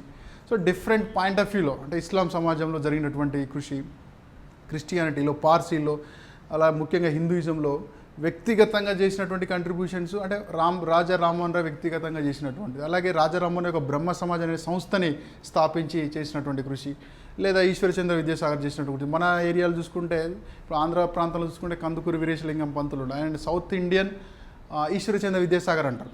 ఎందుకంటే సౌత్ ఇండియాలో మొట్టమొదటిసారిగా విడో రీమ్యారేజ్ని బాగా ఎంకరేజ్ చేశాడు. అలాగే దేశవ్యాప్తంగా చూసుకున్నప్పుడు విడో రీమ్యారేజ్ని బాగా ఎంకరేజ్ చేసి ఫస్ట్ టైం విడో రీమ్యారేజ్ని పర్ఫామ్ చేసినటువంటి వ్యక్తి ఈశ్వరచంద్ర విద్యాసాగర్. ఆయన కృషి వలన హిందూ విడో రీమ్యారేజ్ యాక్ట్ రావడం జరిగింది. సో ఇలా ముఖ్యంగా ఉమెన్ అండ్ చైల్డ్ వెల్ఫేర్లో జరిగిన రిఫార్మ్స్ మీద ఫోకస్ చేస్తూ రిఫార్మిస్టులు, వాళ్ళు స్థాపించిన సంస్థలు, వాళ్ళు రాసిన పుస్తకాలు, వాళ్ళు రాసిన మ్యాగజైన్స్, వాళ్ళు ఇచ్చినటువంటి స్లోగన్స్, కొన్ని సందర్భాలు వాళ్ళు ఇచ్చినటువంటి స్లోగన్స్, ఇట్లాంటివన్నీ కూడా ఈ రిఫార్మ్స్లో చదవాలి. ఈ రిఫార్మేషన్ ఎఫెక్ట్ అనేది ఎంతవరకు పడింది అప్పుడున్నటువంటి ప్రభుత్వాల మీద, చట్ట రూపంలో ఎంతవరకు వచ్చినాయి అనేటువంటి అంశం చూడాలి. రిఫార్మ్స్ చాలా రకాలుగా ఉండొచ్చు. ఇక్కడ మనం అవినీతికి సంబంధించిన రిఫార్మ్, లోక్పాల్ బిల్కి సంబంధించి మాట్లాడాల్సిన అవసరం లేదు. ఇక్కడ మాట్లాడాల్సింది తలాక్ గురించి మాట్లాడాలి, ఇక్కడ మాట్లాడాల్సింది ఏజెంట్ మ్యారేజ్ గురించి మాట్లాడాలి, రైట్. ఇక్కడ మాట్లాడాల్సింది మహిళా హక్కులకు సంబంధించిన రిఫార్మ్స్ అవి మాట్లాడాలి. And last one is social action. సామాజిక చర్య, వ్యక్తి చేసేటువంటి చర్య కాదు, సమాజం అంతా కలిపి చేసేటువంటి చర్య. ఇది చాలా సోషల్ రిఫార్మ్కి చాలా దగ్గరగా ఉంటుంది. బట్ సోషల్ రిఫార్మ్ని సైంటిఫిక్గా చేస్తుందని సోషల్ యాక్షన్ అంటాం. Very simple. సోషల్ సర్వీస్ని సైంటిఫిక్గా చేస్తే సోషల్ వర్క్ అంటాం, సోషల్ రిఫార్మ్ని సైంటిఫిక్గా చేస్తే సోషల్ యాక్షన్ అంటాం. ఎందుకంటే సోషల్ రిఫార్మ్ ఎలా చేయాలి అనేది సోషల్ వర్క్ సబ్జెక్ట్లో చెప్తారో దాన్ని మనం సోషల్ యాక్షన్ అంటాం. అదే method of social action. So కాబట్టి ఈ యూనిట్కి సంబంధించి ఈ రకంగా మనం చదువుకున్నప్పుడు ఈ యూనిట్లో వచ్చేటువంటి క్వశ్చన్స్ అన్నిటికీ మనం ఆన్సర్ చేయొచ్చు. అదేవిధంగా ఈ యూనిట్ మీద కమాండ్ ఉంటే తప్ప మిగతా యూనిట్లు అర్థం చేసుకోవడం కూడా ఇబ్బంది అవుతుంది. సెకండ్ చాప్టర్ సోషల్ వర్క్లో మనకు ఉన్నటువంటి సెకండ్ చాప్టర్లో మనకి మేజర్గా 3 ఏరియాస్ ఉన్నాయి. ఒకటి historical review of social work in India and abroad. Second one is philosophy of social work and it's relation to changing Indian culture. And the third one is professional ethics and values of social work. Let me translate it into Telugu. Historical review of social work in India and abroad. సంఘ సంక్షేమ శాస్త్ర అభివృద్ధి అనొచ్చు మనం. ఎక్కడెక్కడ భారతదేశంలో మరియు ఇతర దేశాలలో, సింపుల్గా చెప్పాలంటే. ఈ టాపిక్ కింద మనం అర్థం చేసుకోవాల్సింది అంటే సంఘ సంక్షేమ శాస్త్రం ఎట్లా స్టార్ట్ అయింది. ఏ సైన్స్కైనా డెవలప్ చేయడానికి ఒక ఆరిజిన్ ఉంటుంది. సైకాలజీ కావచ్చు, సోషియాలజీ కావచ్చు, సైన్స్ ఏదైనా కావచ్చు, రైట్. అరిస్టాటిల్ ఎప్పుడో బ్యాలెన్స్ స్టార్ట్ చేస్తే ఇప్పుడు దాకా డెవలప్. సో అట్లనే సోషల్ వర్క్ని ఎవరు స్టార్ట్ చేశారు, దాని రూట్స్ ఏంటి, దాని రూట్స్ ఇండియాలో ఏమున్నాయి, ఇతర దేశాల్లో ఏమున్నాయి, ప్రజెంట్ కాంటెక్స్ట్ ఏంది, దాని యొక్క పుట్టుక, పరిణామం, ప్రజెంట్ స్టేటస్, 3 అంశాలు మనం చూసుకోవాలి.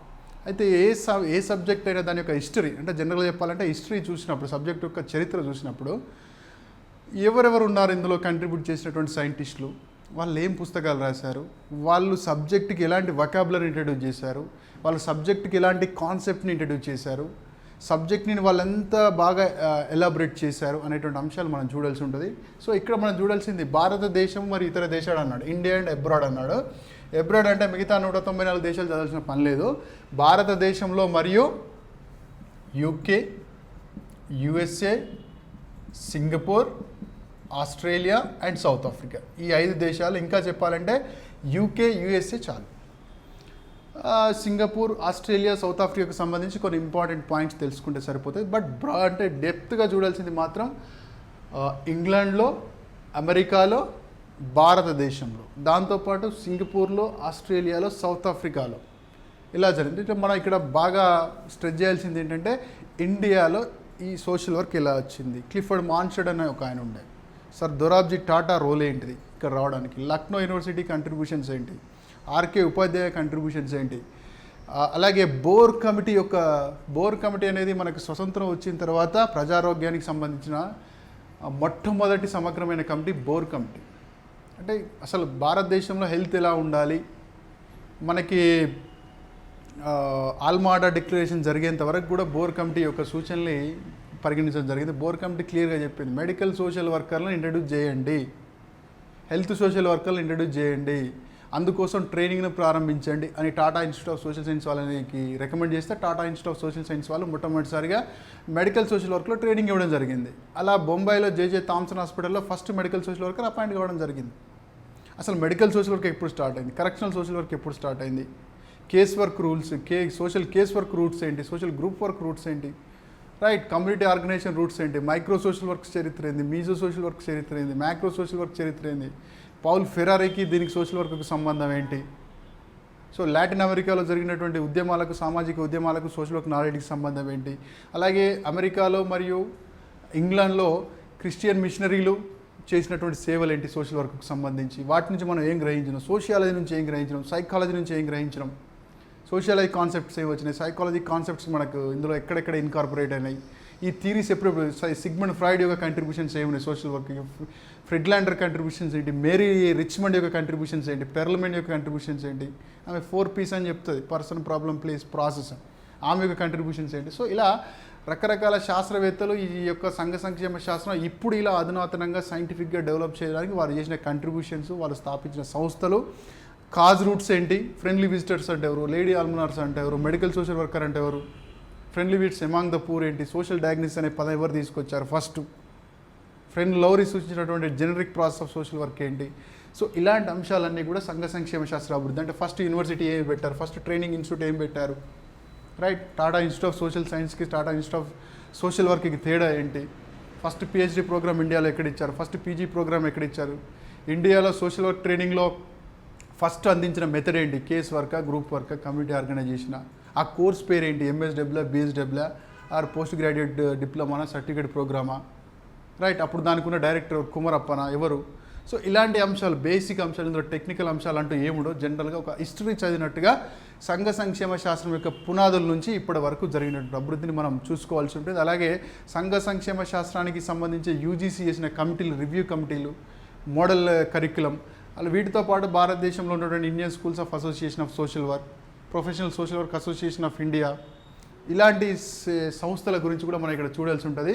ఇందులో భాగంగా సిఓఎస్ గురించి, నైబర్హుడ్ మూవ్మెంట్ గురించి, వైఎంసీఏ మూవ్మెంట్ గురించి, వైడబ్ల్యూసీఏ మూవ్మెంట్ గురించి, ఈ అంశాలన్నీ సంఘ సంక్షేమం అంటే మామూలుగా సేవ చేసేటువంటి కాన్ నుంచి సేవ చేసే వాళ్ళకి ట్రైనింగ్ ఉండాలి అనేటువంటి భావన first time Mary Richmond, so New York సిఓఎస్లో పనిచేసేది మేడం, చారిటీ ఆర్గనైజేషన్ సొసైటీ అంటారు, న్యూయార్క్ సిఓఎస్లో పనిచేసేటువంటి మేరీ రిచ్మండ్ ఏం చేసింది, వీళ్ళు ఊరికే సేవ అందించడం కాదు, ప్రజలకు సేవ చేయాలంటే, సమాజానికి సేవ చేయాలంటే ఒక నాలెడ్జ్ అవసరం, ఒక స్కిల్ అవసరం, ఒక థియరిటికల్ బ్యాక్గ్రౌండ్ అవసరం, మనుషులను అర్థం చేసుకోవడం అవసరం, కమ్యూనిటీని అర్థం చేసుకోవడం అవసరం.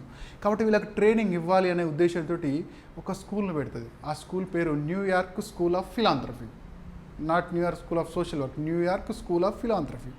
ఆ న్యూయార్క్ స్కూల్ ఆఫ్ ఫిలాంథ్రఫీ తర్వాత ముందు రోజుల్లో ఎవెన్చువల్గా ఏమైంది, first school of social work in America, దాన్ని ఇప్పుడు ఏమంటామంటే New York school of social work మనం పిలవడం జరుగుతూ ఉంది. సో ఇలాంటి డెవలప్మెంట్స్, మైల్ స్టోన్స్ మనం ఈజీగా ఒకసారి అంటే హిస్టారికల్గా లింక్ ప్రకారం చదివితే అసలు వింటే చాలు ఆన్సర్ చేయొచ్చు. సో ఇట్లాంటివి విన్నప్పుడు బోర్డు మీద రాసినటువంటి అంశాలు మీరు చిన్నగా నోట్ చేసుకోవడం, లేదా వీడియోని పాజ్ చేసి కానీ చూసి జూమ్ చేసుకొని కానీ నోట్స్ రాసుకోవడం అనేది ఉపయోగపడుతుంది. And second thing, philosophy of social work. మీకు సర్ప్రైజింగ్ న్యూస్ ఏంటంటే ఆంధ్రప్రదేశ్లో సోషియాలజీ కంటే సోషల్ వర్కే ముందు వచ్చింది. సోషియాలజీ కంటే సోషల్ వర్కే ముందు వచ్చింది. డిఎన్ఆర్ కాలేజ్, దంతులూరి నారాయణరాజు కాలేజ్లో, ఆంధ్ర యూనివర్సిటీలో సోషియాలజీ కంటే కూడా సోషల్ వర్కే ముందు వచ్చింది. మన ఇండియాకి కూడా సోషియాలజీ కంటే సోషల్ వర్క్ సబ్జెక్టే ముందు వచ్చింది. అఫ్కోర్స్ ఇవి రెండు సైమల్టేనియస్గా డెవలప్ అయినాయి, సోషల్ సైన్స్ అన్నీ కూడా అదే టైంలో డెవలప్ అయినాయి, బట్ ఒక అవగాహన కోసం చెప్పడం జరుగుతుంది. నెక్స్ట్ టాపిక్ ఇందులో ఉంది philosophy of social work. Philosophy అనే పదానికి అర్థం ఏంటి, philos and Sophia, love of wisdom అంటే నేర్చుకోవాలనే తపన, క్వశ్చన్స్కి ఆన్సర్ వెతుకులాడనే తపన, జ్ఞాన పిపాస అంటాం. ఇక దేనికి సంబంధించిన ఫిలాసఫీ అంటున్నా, సోషల్ వర్క్కి సంబంధించిన ఫిలాసఫీ. సంఘ సంక్షేమ శాస్త్రంలో ఏముంది, what social work has, what does it means, what it contains అంటేనే ఫిలాసఫీ ఆఫ్ సోషల్ వర్క్. అంటే సంఘ సంక్షేమ శాస్త్రం అసలు అంటే ఏంటిది, అందులో ఏముంటుంది అనే దాన్ని మనం ఫిలాసఫీ ఆఫ్ సోషల్ వర్క్ అంటాం. అంటే ఇందులో ఉండేటువంటి ఏంటిది సోషల్ వర్క్ ఫిలాసఫీ అంటే ఇందులో body of knowledge, methods, techniques, tools, right, and theories, ఇలా మనకి అంటే nature of the individual, nature of the society, nature of the social problems, అంటే సమస్యల యొక్క స్వభావాలు, వాటి యొక్క బ్యాక్గ్రౌండ్, వాటిని పరిష్కరించే తీరు, వాటిని అర్థం చేసుకునే తీరు, వాటిని సైంటిఫిక్గా విశ్లేషించే, ఇవన్నీ కలిపి మనకు సోషల్ వర్క్లో ఉంటాయి. అయితే మన ఇండియన్ పాయింట్ ఆఫ్ వ్యూలో సోషల్ వర్క్ ఫిలాసఫీ ఎలా ఉంది, అలాగే యూఎస్ఏ పాయింట్ ఆఫ్ వ్యూలో, యూకే పాయింట్ ఆఫ్ వ్యూలో సోషల్ వర్క్ ఫిలాసఫీ ఎలా ఉంది. అయితే మన ఇండియన్ పాయింట్ ఆఫ్ వ్యూలో చూసినప్పుడు ఎక్కువ సామాజిక సమస్యల మీద ఫోకస్ చేయడం జరుగుతుంది. అదే యూకే, యూఎస్ఏ లాంటి కంట్రోల్లో చూసినప్పుడు వ్యక్తిగత సమస్యల మీద ఫోకస్ చేయడం జరుగుతుంది. ఎందుకంటే మన ఇంట్లో ఒక వ్యక్తికి సమస్య ఉంటే ఆ కుటుంబమే వాడికి కౌన్సిలింగ్ సెంటర్గా పనిచేస్తుంది. ఆ కుటుంబమే వాడికి డిస్ట్రెస్ని బయటికి తీసుకురావడానికి ఉపయోగపడుతుంది. కుటుంబం కావచ్చు, ఫ్రెండ్స్ కావచ్చు, కిన్షిప్ కావచ్చు, క్యాస్ట్ కావచ్చు. అయితే ఫారిన్లో ఈ సోషల్ ఇన్స్టిట్యూషన్స్ వీక్ ఉంటాయి కాబట్టి వ్యక్తిగత సమస్యలు ఎక్కువ ఉంటాయి. అభివృద్ధి చెందినటువంటి దేశాల్లో వ్యక్తిగత సమస్యలు ఎక్కువ ఉంటాయి. అలాగే వెనుకబడ్డటువంటి దేశాల్లో, అభివృద్ధి చెందుతున్నటువంటి దేశాల్లో సామాజిక సమస్యల ప్రభావం ఎక్కువ ఉంటుంది. కాబట్టి మన ఇండియా అభివృద్ధి చెందుతున్న దేశం కాబట్టి ప్రజలందరికీ కామన్గా ఉమ్మడిగా కొన్ని సామాజిక సమస్యలు అధికంగా ఉన్నాయి కాబట్టి మన దగ్గర దాని యొక్క ఫిలాసఫీ కొంచెం వేరుగా ఉంటుంది. కాబట్టి ఇక్కడ మైక్రో సోషల్ వర్క్ అంటే మ్యాక్రో సోషల్ వర్క్కి, మీజో సోషల్ వర్క్కి ప్రిఫరెన్స్ ఉంటుంది. సో ఇక్కడ ఏమన్నాడు, philosophy of social work and it's relation to changing Indian culture అన్నాడు. అంటే భారతదేశంలో రోజు రోజుకు మారుతున్నటువంటి సామాజిక, సాంఘిక లేదా సాంస్కృతిక పరిస్థితులకు అనుకూలంగా దానికి మరియు సోషల్ వర్క్కి మధ్య ఉన్న సంబంధం ఏంది అంటున్నాడు. సో మన ఈ సోషల్ వర్క్ అనేది ఫారిన్ కాన్సెప్ట్ అయినప్పటికీ మన ఇండియాకి వచ్చిన తర్వాత దాన్ని ఇండియనైజ్ అయిపోయింది. అందులో గాంధీయన్ ప్రిన్సిపల్స్ ఇన్కార్పొరేట్ చేసినాం, హిందూ ఫిలాసఫీకి సంబంధించిన ఇన్కార్పొరేట్ చేసినాం, శ్రీకృష్ణుడు అర్జున్కి ఇచ్చినటువంటి కౌన్సిలింగ్ కాన్సెప్ట్ని ఇన్కార్పొరేట్ చేసినాం. సో దాంతోపాటు ఇస్లాం కాన్సెప్ట్ని ఇన్కార్పొరేట్ చేసినాం, బుద్ధిజంలో ఉన్నటువంటి మంచి మంచి ప్రిన్సిపల్స్ని మనం ఇన్కార్పొరేట్ చేసినాం, అలాగే జైనిజంలో ప్రిన్సిపల్స్ ఇన్కార్పొరేట్ చేసినాం. సో కాబట్టి ఇండియన్ సొసైటీలో ఉన్నటువంటి ఒక ప్రత్యేకమైన నాలెడ్జ్ని వెస్ట్రన్ నుంచి తీసుకున్నటువంటి కాన్సెప్ట్ని రెండింటిని సింథసైజ్ చేసి ఒక యూనిక్ మెథడ్, యూనిక్ ఫిలాసఫీని ఇండియాలో డెవలప్ చేయడం జరిగింది. అదేంటన్నది ఇక్కడ చదవాలి. And next one, professional ethics and values of social work. మనం చెప్పుకున్నాం సోషల్ సర్వీస్ కాదు ఇది, సోషల్ వర్క్, ఇది ప్రొఫెషన్ అని చెప్పుకున్నాం. ప్రొఫెషన్ ఎప్పుడైనా పడుతుంది, ఎథిక్స్ పాటించినప్పుడు, ప్రొఫెషనల్ ఆర్గనైజేషన్స్ ఉన్నప్పుడు, ట్రైనింగ్ ఉన్నప్పుడు, దానికి గుర్తింపు ఉన్నప్పుడు ప్రొఫెషన్గా గుర్తించబడుతుంది. సో ఇక్కడ ఈ ఎథిక్ అంటే ప్రొఫెషనల్ ఎథిక్స్ అంటే మనం చాలా సమస్యలతో మనం డీల్ చేయాల్సి ఉంటుంది. ఒక వ్యక్తి నీ దగ్గర కౌన్సిలింగ్కి వచ్చాడు, వాడు హెచ్ఐవి పాజిటివ్ అని నీకు తెలిసింది రిపోర్ట్ చూస్తే, వాళ్ళ వైఫ్కి చెప్తావా, చెప్పవా? చెప్తే వాడిని అవాయిడ్ చేస్తుంది, చెప్పకపోతే వైఫ్కి వచ్చే ఛాన్స్ ఉంటుంది, కుటుంబ సభ్యులకు వచ్చేటువంటి ఛాన్స్ ఉంటుంది. సో ఇలాంటి ఎథికల్ డైలమా వచ్చినటువంటి సందర్భంలో వాడికి పెన్షన్ రావాలంటే హెచ్ఐవి ఎయిడ్స్ ఉందని వాడి మీద స్టాంప్ వేయాలి, అంటే సర్టిఫికేట్ చేయాలి. అలా సర్టిఫికేట్ చేస్తే వాడేమంటున్నాడు, నేను ఉండలేను, నేను ఇంట్లో నుంచి వెళ్ళగొడతారు, ఊళ్ళో నుంచి వెళ్ళగొడతారు, సోషల్ బైకాట్, నేను సోషల్ స్టిగ్మాకి గురవుతారని టెన్షన్ పడుతున్నాడు. మరి అలా డిస్క్లోజ్ చేయకపోతే కుటుంబ సభ్యులకు హెచ్ఐవి ఎయిడ్స్ వచ్చే ఛాన్స్ ఉంది, డిస్క్లోజ్ చేస్తే వాడు స్టిగ్మాకి గురవుతాడు. అప్పుడు నువ్వేం చేస్తావు అంటే ఎథికల్ డైలమా వచ్చినప్పుడు ఏం చేయాలి, అలాగే వ్యక్తుల యొక్క సమస్యల గురించి మనం డీల్ చేస్తున్నప్పుడు ఎలాంటి మొరాలిటీని ప్రదర్శించాలి, ఎలాంటి ఎథిక్స్ని పాటించాలి, సామాజిక సమస్యలతో మనం డీల్ చేస్తున్నప్పుడు ఎలాంటి ఎథిక్స్ని పాటించాలి అన్నప్పుడు national association of social workers NASW వీళ్ళు ఒక 6 కోర్ వాల్యూస్ చెప్పారు, 6 కోర్ వాల్యూస్ చెప్పారు. వీటితో పాటుగా అడిషనల్గా సప్లిమెంటరీ వాల్యూస్ కూడా ఉంటాయి. ఆ వాల్యూస్ ఏంటి, self determination, okay, social justice, equality. So ఇట్లాంటి 6 చెప్పారు. అవి ఏంటి, ఏ సందర్భంలో ఎలా అప్లై అవుతాయి, దాంతోపాటు అడిషనల్గా సప్లిమెంటరీ ఏమున్నాయి అనేటువంటి అంశాలు మనం ఈ యూనిట్లో చూసుకోవాల్సి ఉంటుంది. అంటే ఈ యూనిట్ కంప్లీట్గా హిస్టారికల్ పాయింట్ ఆఫ్ వ్యూలో, వాల్యూస్ పాయింట్ ఆఫ్ వ్యూలో, ఇండియన్ సొసైటీలో ఉన్నటువంటి కల్చర్కి, సోషల్ వర్క్ ఒరిజినల్ ఫిలాసఫీకి మధ్య ఉన్నటువంటి సంబంధాన్ని అధ్యయనం చేస్తూ చదివితే ఈజీగా, సులభంగా మనం సమాధానాలు గుర్తించవచ్చు. 2 యూనిట్స్ని అనలైజ్ చేసాము. అండ్ థర్డ్ యూనిట్ వచ్చేసి very popular area, that is methods of social work. Methods of social work, సంఘ సంక్షేమ శాస్త్ర పద్ధతులు. కొంతమంది దీన్నే అప్రోచెస్ ఆఫ్ సోషల్ వర్క్ అని కూడా అంటారు, సంఘ సంక్షేమ శాస్త్ర ఉపగమాలు. బట్ పాపులర్గా మెజారిటీ బుక్స్లో ఎలా ఉంది, మెథడ్స్ ఆఫ్ సోషల్ వర్క్ అంటే సంఘ సంక్షేమ శాస్త్ర పద్ధతులు ఇవ్వడం జరిగింది. ఇందులో భాగంగా definition and scope next one principles and values of social case work, group work and community organization. So చూస్తే సింపుల్గా ఒకటే లైన్లో ఉంది కానీ ఇందులో చాలా కంటెంట్ ఉంటుంది. సోషల్ వర్క్ అంటే మనం ఏమన్నా ఒక వ్యక్తి అంటే సమాజంలో వ్యక్తులు ఎదుర్కొంటున్నటువంటి వారి యొక్క దైనందికంగా రోజు ఎదుర్కొన్నటువంటి సైకో సోషల్ అడ్జస్ట్మెంటల్ ప్రాబ్లమ్స్ని సైంటిఫిక్గా స్టడీ చేసి దానికి సొల్యూషన్ని ఫైండ్ అవుట్ చేసి ఆ సమస్య మళ్ళీ వచ్చినప్పుడు వారు సొంతగా ఎదుర్కోవడానికి వారిలో కెపాసిటీస్ బిల్డప్ చేసేటువంటి ఒక హెల్పింగ్ ప్రాసెస్ని మనం సోషల్ వర్క్ అన్నాం. అంటే helping the people to help themselves. ఇది చెప్పడానికి ఒకటే లైన్ ఉంది కానీ ప్రాక్టీస్లో మాత్రం చాలా ఇబ్బందికరం. సో కాబట్టి వారిలో ఉన్నటువంటి సమస్యను అధ్యయనం చేయాలి, వారి సమస్యకు గల చుట్టూ పరిసరాలకు వారి సమస్యకు మధ్య సంబంధాన్ని అధ్యయనం చేయాలి, ఆ సమస్యకు దారి తీసుకున్నటువంటి పరిస్థితులలో మార్పులు తీసుకురావాలి లేదా వ్యక్తిలో మార్పులు తీసుకురావాలి, తద్వారా వాడు సమస్యను ఎదుర్కొనే విధంగా మార్చాలి. ఇదంతా ఒక ప్రక్రియ, ఒక పద్ధతి ప్రకారం జరగాలి. అయితే వ్యక్తిగత సమస్య అయితే మనం వ్యక్తితో డీల్ చేస్తాం. ఒక ఊర్లో డ్రింకింగ్ వాటర్ ఉంది, దానికి వేరే రకంగా పనిచేయాల్సి ఉంది.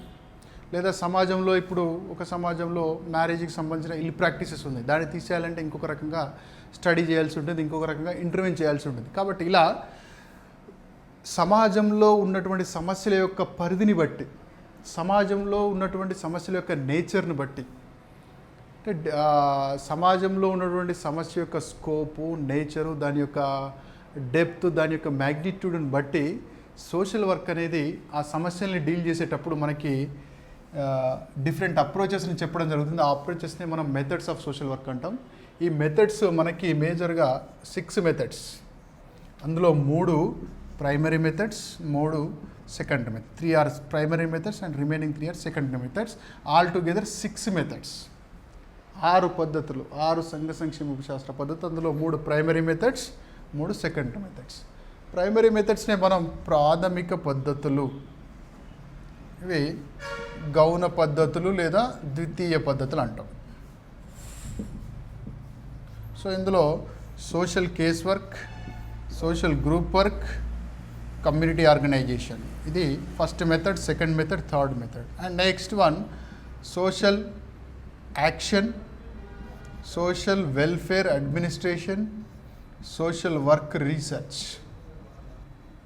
దీన్ని సెకండరీ మెథడ్స్ అంటాం. దీన్ని ప్రైమరీ మెథడ్ అని ఎందుకు అంటున్నాం, దీన్ని సెకండరీ మెథడ్ అని ఎందుకు అంటున్నాం అనేది అవగాహన ఉండాలి. రైట్? ఒక వ్యక్తి అడిక్షన్తో బాధపడుతున్నాడు, దాని నుంచి బయటికి రాలేకపోతున్నాడు, లేదా కోవిడ్-19 వల్ల ఒక యాంగ్జైటీకి లోనవుతున్నాడు, ఒక హైపోకాండ్రియాసిస్కి లోనవుతున్నాడు, అంటే అన్యూజువల్ హెల్త్ యాంగ్జైటీ ఫీల్ అవుతున్నాడు, లేదా ఒక డిజాస్టర్ వచ్చింది, ఒక ట్రామాలోకి వెళ్ళిపోయాడు, సైకలాజికల్ ట్రామాలోకి, లేదా ఒక మల్టిపుల్ పర్సనాలిటీ డిజార్డర్తో బాధపడుతున్నాడు, లేదా ఒక సూసైడల్ టెండెన్స్తో బాధపడుతున్నాడు, లేదా మ్యారిటల్ డిస్హార్మనీ వస్తుంది, లేదా జాబ్ చేసే దగ్గర అడ్జస్ట్ కాలేకపోతున్నాడు, కొత్త ఎన్వైరన్మెంట్తో అడ్జస్ట్ కాలేకపోతున్నాడు. సో ఇలాంటి వ్యక్తిగతమైన సమస్యలు డీల్ చేసేటప్పుడు మనం ఉపయోగించే పద్ధతిని సోషల్ కేస్ వర్క్. అంటే social case work is a primary method of social work which deals with the psycho social adjustmental problems of an individual. ఒక వ్యక్తి తన జీవితంలో ఎదుర్కొన్నటువంటి సామాజిక, మానసిక సర్దుబాటు సమస్యల నుండి ఆ వ్యక్తి బయటపడడానికి సంఘ సంక్షేమ శాస్త్ర వృత్తి నిపుణులు ఉపయోగించేటువంటి మెథడ్ని మనం సోషల్ కేస్ వర్క్ అంటాం.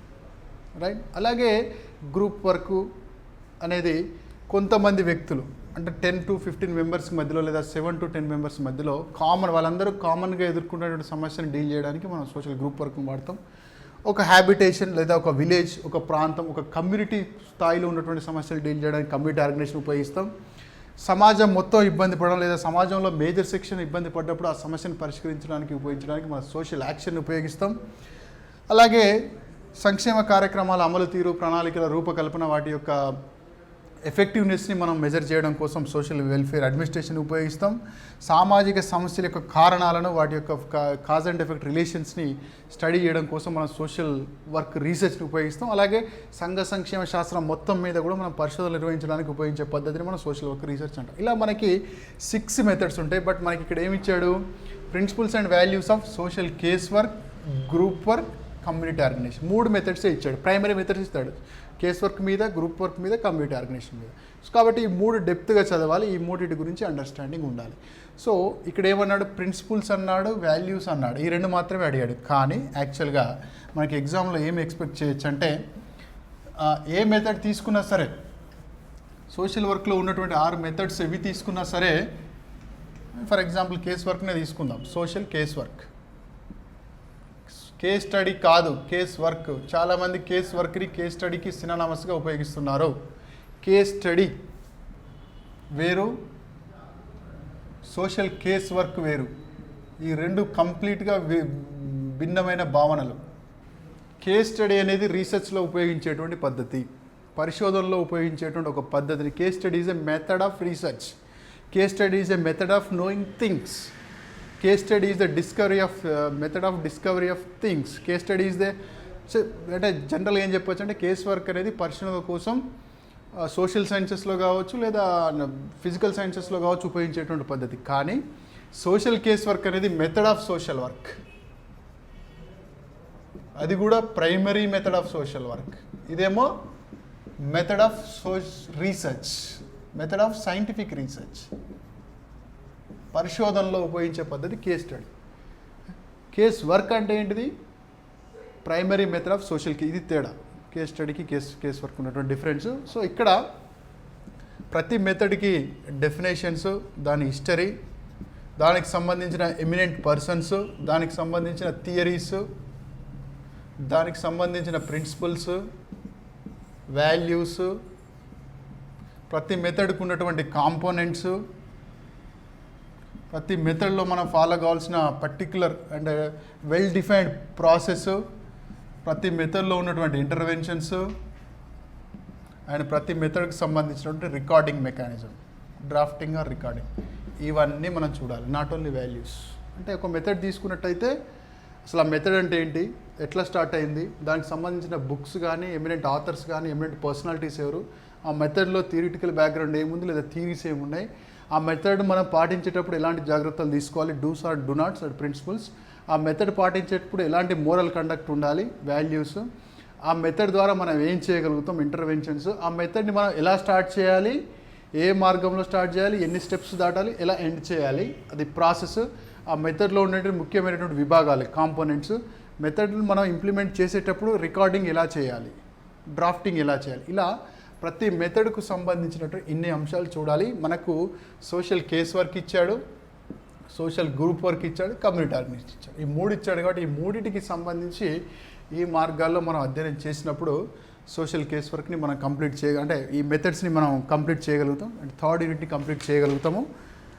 సో మనకున్నది next unit 4th unit social వర్క్లో. అడగచ్చు క్వశ్చన్స్. కేస్ వర్క్ ఉందనుకోండి, 4Ps అనే కాన్సెప్ట్ని ఎవరు చెప్పారు, పెర్లిమెన్. సోషల్ డయాగ్నోసిస్ అనే కాన్సెప్ట్ని ఎవరు చెప్పారు, Perlman. Friendly visits among the poor అనే బుక్ని ఎవరు రాశారు, Perlman. Learning through case studies అనే బుక్ని ఎవరు రాశారు, పెర్లిమెన్. సో సోషల్ కేస్ వర్క్లో ఫస్ట్ స్టెప్ ఏంటి, ఇంటేకా, స్టడీయా, డయాగ్నోసిసా, ఇంటర్వెన్షనా. కేస్ వర్క్లో చివరి స్టెప్ ఏంటిది, సైకో సోషల్ థియరీ ఎవరు చెప్పారు, బిహేవియర్ మాడిఫికేషన్ థియరీ ఎవరు చెప్పారు, క్లయింట్ సెంటర్డ్ థెరపీ ఎవరు చెప్పారు, అండ్ ఎగ్జిస్టెన్షియల్ థెరపీ ఎవరు చెప్పారు, వేదాంతిక్ అప్రోచ్ ఎవరు చెప్పారు, హోలిస్టిక్ అప్రోచ్ ఎవరు చెప్పారు, సైకోసెక్సువల్ డెవలప్మెంట్కి సోషల్ కేస్ వర్కింగ్ మధ్య సంబంధం ఎట్లా అర్థం చేసుకోవచ్చు, అంటే సైకోసెక్సువల్ డెవలప్మెంట్ ఉపయోగించి పిల్లవాడిని మనం ఎలా అర్థం చేసుకోవచ్చు, సోషల్ డెవలప్మెంట్ థియరీని ఉపయోగించి పిల్లవాడిని మనం ఎలా అర్థం చేసుకోవచ్చు. సో ఇలా కాగ్నిటివ్ డెవలప్మెంట్కి దీనికి సంబంధం ఏంటి, గెస్టాల్ట్ థియరీకి దీనికి సంబంధం, అంటే థియరిటికల్ బ్యాక్గ్రౌండ్, ఆ థియరీ ఎవరు చెప్పారు, థియరీలో ఉన్న కంటెంట్ ఏంటి, ఆ థియరీలో ఉన్న కంటెంట్కి మనం సోషల్ కేస్ వర్క్ని ప్రాక్టీస్ చేసేటప్పుడు ఎలా మనం ప్రాక్టీస్లో పెట్టాలి అనేటువంటి అంశాన్ని ఎగ్జాంపుల్తో సహా అర్థం చేసుకోవాలి. అలా ప్రతి మెథడ్ని చదువుతూ ముందటికి వెళ్తే 3rd యూనిట్ అయిపోతుంది. And next 4th unit. 4th unit మనకేమి ఇచ్చాడు, fields of social work. Fields of social work తెలుగులో చెప్పాలంటే సంఘ సంక్షేమ శాస్త్ర రంగాలు లేదా సంఘ సంక్షేమ శాస్త్ర క్షేత్రాలు. దాని అర్థం ఏంటి, సోషల్ వర్క్ చదివిన తర్వాత బిఎస్డబ్ల్యూ, ఎంఎస్డబ్ల్యూ, పిహెచ్డి చేసిన తర్వాత నీ పరిజ్ఞానం ఎక్కడ ఉపయోగపడుతుంది, లేదా సంఘ సంక్షేమ శాస్త్ర సేవలు మానవ సమాజంలో ఏ రంగాల్లో ఉపయోగపడతాయి, దాన్ని మనం ఫీల్డ్స్ ఆఫ్ సోషల్ వర్క్ అంటాం. జనరల్గా స్కోప్ ఆఫ్ సోషల్ వర్క్ అని కూడా అంటాం. అంటే మన కన్వెన్షనల్గా రూరల్ డెవలప్మెంట్, అందులో అర్బన్ కమ్యూనిటీ డెవలప్మెంట్లో urban community development, rural community development, tribal community డెవలప్మెంట్తో పాటుగా medical and psychiatric social work, women and child welfare, HIV AIDS, NGO management, international social work, correctional social work, delinquency and social work, disability and social work, HR and social work. So ఇలా మనకి ఎన్నోమరస్ fields మనకు చాలా ఉన్నాయి. So మనకి సిలబస్లో ఇచ్చింది ఏంటంటే rural development ఇచ్చాడు, అర్బన్ డెవలప్మెంట్ ఇచ్చాడు, లేబర్ వెల్ఫేర్ ఇచ్చాడు, కరెక్షనల్ సోషల్ వర్క్ ఇచ్చాడు, medical and psychiatric social work ఇచ్చాడు, లోకల్ గవర్నమెంట్ ఇచ్చాడు, పంచాయతీరాజ్ ఇచ్చాడు. సో ఇలా ఇచ్చినప్పుడు మనం ఒక ఫీల్డ్ని ఎగ్జాంపుల్ తీసుకుంటే మనకి ఈజీగా అర్థమైపోతుంది ఎలా చదవాలనేది. For example women and child వెల్ఫేరే తీసుకుందాం. Women and child welfare. So women and child వెల్ఫేర్ని ఒక సంఘ సంక్షేమ శాస్త్రంగా ఎలా అర్థం చేసుకోవాలంటే ఇందులో 3 అంశాలు. ఉమెన్ అండ్ చైల్డ్ వెల్ఫేర్ యొక్క సెక్టార్కి సంబంధించిన ప్రాబ్లమ్స్ ఏమున్నాయి, వైలెన్స్ అగెనిస్ట్ ఉమెనే కావచ్చు, ఇల్ ప్రాక్టీస్ అగెనిస్ట్ ఉమెనే కావచ్చు, ఉమెన్ ఎంపవర్మెంటే కావచ్చు, రైట్స్ ఇష్యూసే కావచ్చు, ఉమెన్ ఎంప్లాయ్మెంట్ ఇష్యూసే కావచ్చు, సో అలాగే న్యూట్రిషనల్ ఇష్యూసే కావచ్చు, ఉమెన్ హెల్త్కి సంబంధించిన ఇష్యూసే కావచ్చు, ఇవన్నీ ఏమున్నాయి ఆ బ్యాక్గ్రౌండ్ ఆ సెక్టార్లో ఉన్నటువంటి ఇష్యూస్, ఛాలెంజెస్ అడ్రస్ చేయాలి. అండ్ నెక్స్ట్ వాటిని గవర్నమెంట్ అంటే రీసోర్సెస్, గవర్నమెంట్ సైడ్ ఏం రిసోర్సెస్ ఉన్నాయి, ఎన్జిఓస్ సైడ్ ఏం రిసోర్సెస్ ఉన్నాయి, అలాగే ఇంటర్నేషనల్ ఆర్గనైజేషన్స్ సైడ్ ఏమున్నాయి. ఇక్కడ ప్రాబ్లమ్స్ ఉమెన్ అండ్ చైల్డ్ వెల్ఫేర్కి సంబంధించినటువంటి ప్రజెంట్ ప్రాబ్లమ్స్ ఏమున్నాయి, దాన్ని ట్యాకిల్ చేయడానికి గవర్నమెంట్ అంటే central government, state government, even local government చట్టాల ద్వారా, శాసనాల ద్వారా, సంక్షేమ కార్యక్రమాల ద్వారా ఏం చేస్తుంది, అలాగే ఉమెన్ అండ్ చైల్డ్ వెల్ఫేర్కి సంబంధించిన ఎన్జిఓస్ ఏమున్నాయి, తర్వాత international organizations women and child వెల్ఫేర్కి సంబంధించి యూనిసెఫ్ కావచ్చు, యునెస్కో కావచ్చు, లేదా యుఎన్ ఉమెన్ కావచ్చు, ఇలాంటివన్నీ ఏం చేస్తున్నాయి అనేటువంటి పరిజ్ఞానాన్ని సంపాదించాలి. Second thing, social work interventions నువ్వు ఏం చేయగలుగుతావు ఉమెన్ అండ్ చైల్డ్ వెల్ఫేర్లో. సోషల్ వర్క్ ఇంటర్వెన్షన్స్ ఏం చేయగలుగుతావు అంటే how can you apply social case work, social group work, community organization and all other methods of social work. సంఘ సంక్షేమ శాస్త్ర పరిజ్ఞానాన్ని ఉపయోగించి ప్రస్తుతం బాలలు మరియు మహిళా సంక్షేమంలో ఉన్నటువంటి సమస్యలకు నువ్వు పరిష్కారాన్ని ఏం చూపెట్టగలుగుతావు, నీకు అందుబాటులో ఉన్నటువంటి రీసోర్స్ సహాయంతో, గవర్నమెంట్ రీసోర్సెస్, ఎన్జిఓస్, దాన్ని అర్థం చేసుకోగలిగితే ఫీల్డ్స్ ఆఫ్ సోషల్ వర్క్ అయిపోతుంది. ఇలా మనం women and child welfare, correctional social work, rural development, urban development, tribal development, industrial social work, ఇవన్నీ ఫీల్డ్స్ ఆఫ్ సోషల్ వర్క్లో భాగంగా చదవాల్సి ఉంటుంది. ఇది చాలా ఎగ్జాస్టివ్. ఇందులో భాగంగా మనకి వెల్ఫేర్ మెకానిజం మొత్తం కవర్ అవుతుంది, గవర్నమెంట్కి సంబంధించింది, latest current affairs, women and child వెల్ఫేర్కి సంబంధించిన అన్ని అంశాలు కవర్ అయిపోతాయి. స్పెసిఫిక్గా టెక్నికల్గా యాడ్ అయ్యేటువంటి అంశం ఏంటంటే సోషల్ వర్క్ పరిజ్ఞానాన్ని ఉపయోగించి ఈ సమస్యలను ఎలా డీల్ చేస్తాం అనేది ఇక్కడ యాడ్ అవుతుంది. ఇలా ప్రతి రంగాన్ని చదివినప్పుడు ఈ 4th యూనిట్ కంప్లీట్ అవుతుంది. సో మనకి ఉన్నటువంటి లాస్ట్ 5th యూనిట్ ఏంటంటే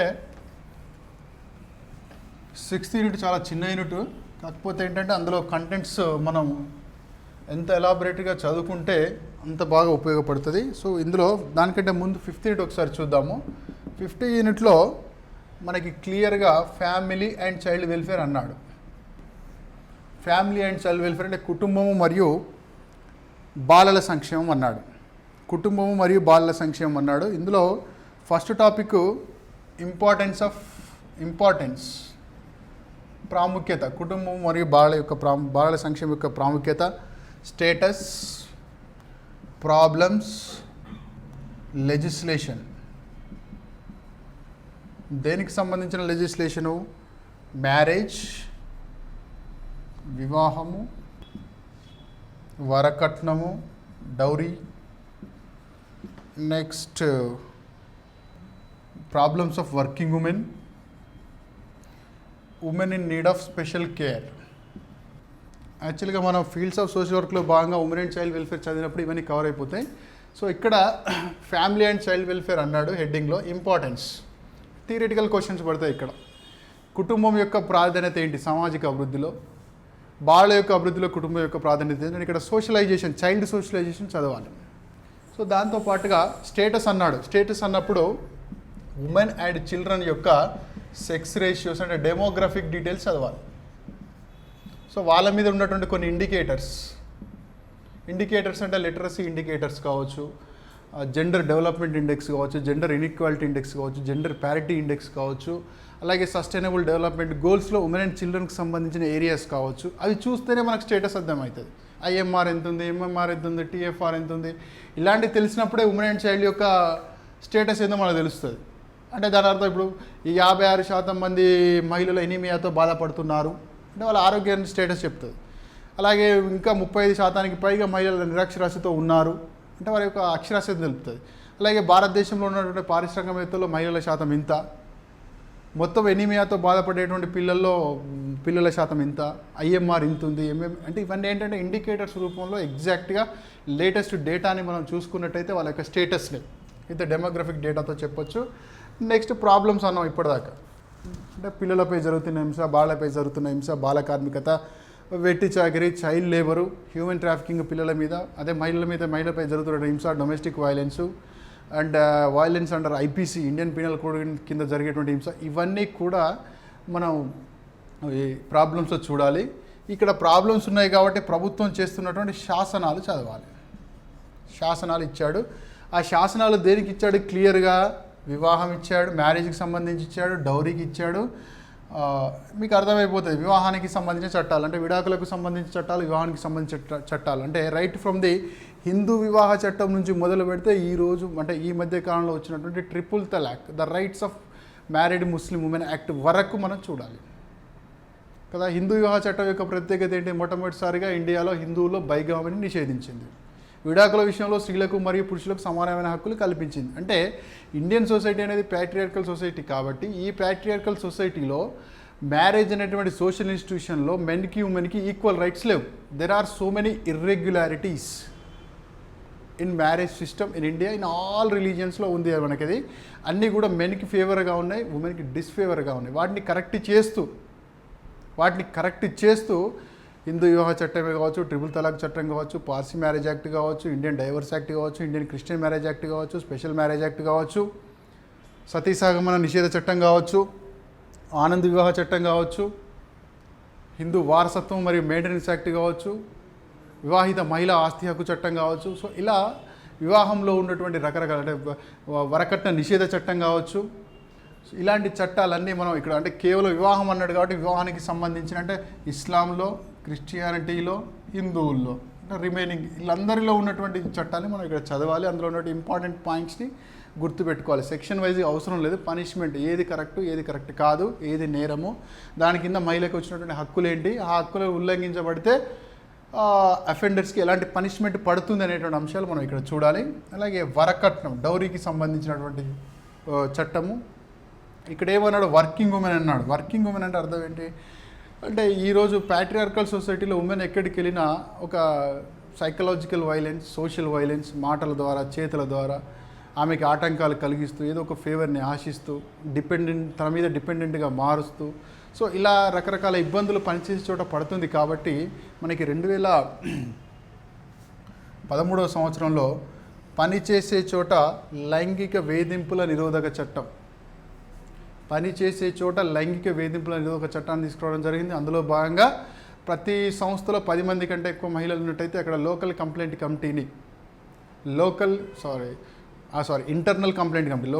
ఇంటర్నల్ కంప్లైంట్ కమిటీని ఇంటర్నల్ కంప్లైంట్ కమిటీని వేయాలి. అదే అన్ఆర్గనైజ్డ్ సెక్టార్లో అయితే లోకల్ కంప్లైంట్ కమిటీని వేయాలి. దాని ద్వారా మహిళకి పనిచేసే చోట ఒక ఫ్రీ వాతావరణాన్ని, వేధింపులు లేనటువంటి వాతావరణాన్ని కల్పించాలనే ఉద్దేశంతో ఇది తీసుకొచ్చారు వర్కింగ్ ఉమెన్కి అట్లాంటి చట్టాలు. అలాగే women in need of special care అన్నాడు. Women in need of special care అంటే ప్రత్యేకమైనటువంటి రక్షణ అవసరం ఉన్నటువంటి మహిళలు, అంటే విడోస్ కావచ్చు, హెచ్ఐవి బాధితులు కావచ్చు, జైలు నుంచి బయటకు వచ్చిన మహిళలు కావచ్చు, ట్రాఫికింగ్లో రెస్క్యూ చేయబడ్డ వాళ్ళు కావచ్చు. అట్లాంటి వాళ్ళ కోసం ప్రభుత్వ పరంగా ఏం చేస్తున్నారు, ఎన్జిఓ పరంగా ఏం చేస్తున్నారు. ఫర్ ఎగ్జాంపుల్ ఉజ్వల ఈ పథకం ఉంది. ఉజ్వల పథకం ఎవరి కోసం సంబంధించింది? స్వదార్ స్కీమ్ ఉంది. చాలా విపత్కర పరిస్థితుల్లో ఉన్న మహిళలకు షెల్టర్ కల్పిస్తూ వాళ్ళకి కొంచెం సెల్ఫ్ ఎంప్లాయ్మెంట్ ట్రైనింగ్ నేర్పిస్తూ వాళ్ళ కాళ్ళ మీద వాళ్ళు నిలబడే విధంగా ఇన్స్టిట్యూషనల్ సర్వీస్ని అందించే పథకం స్వదార్ పథకం. ఆ గృహాలను, ఆ షెల్టర్స్ని స్వదార్ గృహాస్ అంటారు.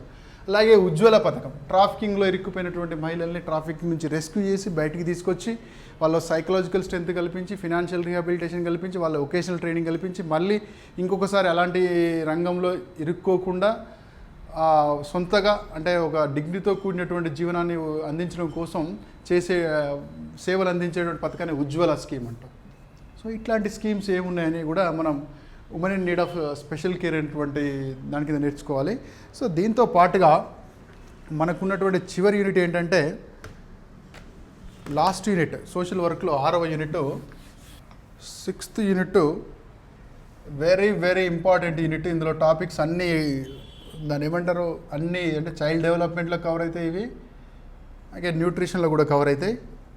దీని title state women's welfare department, state women's welfare department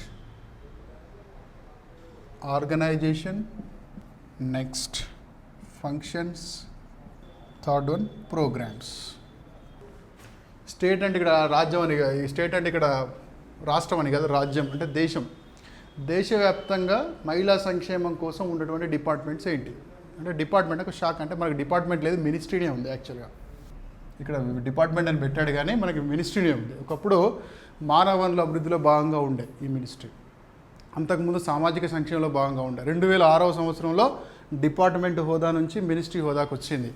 అంటే మొట్టమొదటిసారిగా భారతదేశంలో మహిళా మంత్రిత్వ శాఖ ఎప్పుడు ఏర్పడేది అంటే 2006వ సంవత్సరంలో ఏర్పడేది. అంటే ఈ యొక్క యూనిట్ యొక్క ఉద్దేశం ఏంటంటే, కేంద్ర రాష్ట్ర ప్రభుత్వాలు మహిళా సంక్షేమం కోసం చేస్తున్నటువంటి కార్యక్రమాలు ఏంటి, పథకాలు ఏంటి, ఏ సంస్థలు పనిచేస్తున్నాయి, ఆ మినిస్ట్రీ యొక్క వ్యవస్థీకరణ, ఆర్గనైజేషన్ అంటే మినిస్టరు, అడిషనల్ మినిస్టరు, సెక్రటరీలు, అండర్ సెక్రటరీలు ఏమున్నారు, వాటికి ఒక సపోర్టివ్ ఏజెన్సీస్ ఏం పనిచేస్తున్నాయి. మీకు చిన్న ఎగ్జాంపుల్ చెప్తే అర్థమైపోతుంది.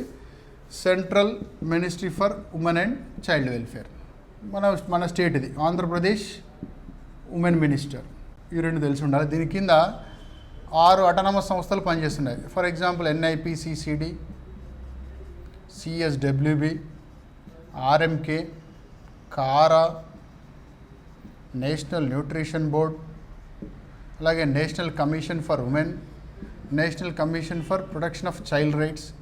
ఇవన్నీ కూడా ఇవి 2 అటానమస్ సంస్థలు అయినప్పటికీ కూడా ఇవన్నీ కూడా సెంట్రల్లో ఉమెన్ కోసం పనిచేసేటువంటి ఆర్గనైజేషన్స్. అలాగే స్టేట్కి వచ్చేసి state social welfare board, state women's commission, state children's commission, ఇవి ఆర్గనైజేషన్స్ పనిచేస్తున్నాయి. ఈ ఆర్గనైజేషన్ చదివేటప్పుడు దీని హెడ్ ఎవరు, ఇది ఏ సంవత్సరంలో year of establishment. For example CSWB ఇది 1953లో ఏర్పాటు చేశారు. దీనికి ఫస్ట్ హెడ్గా దుర్గాబాయ్ దేశ్ముఖ్ ఉన్నారు. ప్రజెంట్ హెడ్ ఎవరు, ఇది ఏ కార్యక్రమాలను అందిస్తుంది. అలాగే రాష్ట్రీయ మహిళా కోష్ కూడా, అలాగే సెంట్రల్ అడాప్షన్ రిసోర్స్కి సంబంధించిన సంస్థ, national nutrition board, national institute of public cooperation and child development, ఇదేం చేస్తుంది, ఢిల్లీలో ఉంటుంది. దీనికి 4 ప్రధాన కార్యాలయాలు, 4 రీజనల్ ఆఫీసెస్ ఉంటాయి దేశవ్యాప్తంగా. సో ఇలాంటి సంస్థలు ఏం చేస్తున్నాయి, మినిస్టర్ ఏమున్నాడు. సో ఇలా ఉమెన్ అండ్ చైల్డ్ వెల్ఫేర్కు సంబంధించిన మొత్తం కార్యక్రమాలు దీని కింద మనం అర్థం చేసుకోవాలి. ఒక చిన్న డయాగ్రామ్ వేస్తే ఈ యూనిట్ని ఎట్లా అర్థం చేసుకోవాలో, ఎట్లా చదవాలో మీకు అర్థమైపోతుంది. Very simple. Women and child welfare, women and child welfare. So ఇందులో ఫస్ట్ మినిస్ట్రీ, తర్వాత ఇన్స్టిట్యూషన్స్ అంటే వీళ్ళ కోసం పనిచేస్తున్నటువంటి సంస్థలు నేషనల్ లెవెల్లో, స్టేట్ లెవెల్లో. సో ఉమెన్ సంబంధించిన పాలసీస్, స్కీమ్స్ అండ్ ప్రోగ్రామ్స్, అలాగే లెజిస్లేషన్, చట్టాలు ఏమున్నాయి వీళ్ళకి సంబంధించినవి, వీళ్ళకు సంబంధించినటువంటి పాలసీస్, చట్టాలు వచ్చినాయి, స్కీమ్స్ వచ్చినాయి. NGOs కోఆపరేషన్ ఏముంది, ఇంటర్నేషనల్ ఏజెన్సీస్ ఏమున్నాయి, అలాగే కాన్స్టిట్యూషన్ వీళ్ళకి ఏమి స్పెషల్గా ఏమన్నా ఇచ్చిందా, ఇవన్నీ చూడాలి. ఒకసారి చూడండి. మినిస్ట్రీ ఏముంది, మినిస్ట్రీ ఏం చేస్తుంది, మినిస్ట్రీ యొక్క బాధ్యతలు ఏంటి, ఫంక్షన్ ఏంటి, మినిస్ట్రీ ఎప్పుడు స్టార్ట్ అయింది, మినిస్ట్రీ కింద ఎన్ని సంస్థలు పనిచేస్తున్నాయని దీనిలో బాగా చదవాలి. ఇన్స్టిట్యూషన్స్, ఇంతకుముందు మనం చెప్పినట్టుగా కేంద్ర రాష్ట్ర ప్రభుత్వాల్లో అంతర్జాతీయ స్థాయిలో ఉన్నటువంటి సంస్థలు మహిళా సంక్షేమం కోసం ఏం పనిచేస్తున్నాయి, వాటి షార్ట్ ఫామ్స్, ఫుల్ ఫామ్స్, ఏ ఇయర్లో ఎస్టాబ్లిష్ చేశారు, ఫస్ట్ చైర్మన్ ఎవరు, ప్రజెంట్ చైర్మన్ ఎవరు, ఇవన్నీ చూడాలి. వాటి పవర్, ఫర్ ఎగ్జాంపుల్ ఎన్సీపీసీఆర్ ఉందనుకోండి, మా బాళ్ళ కోసం పనిచేస్తుంది.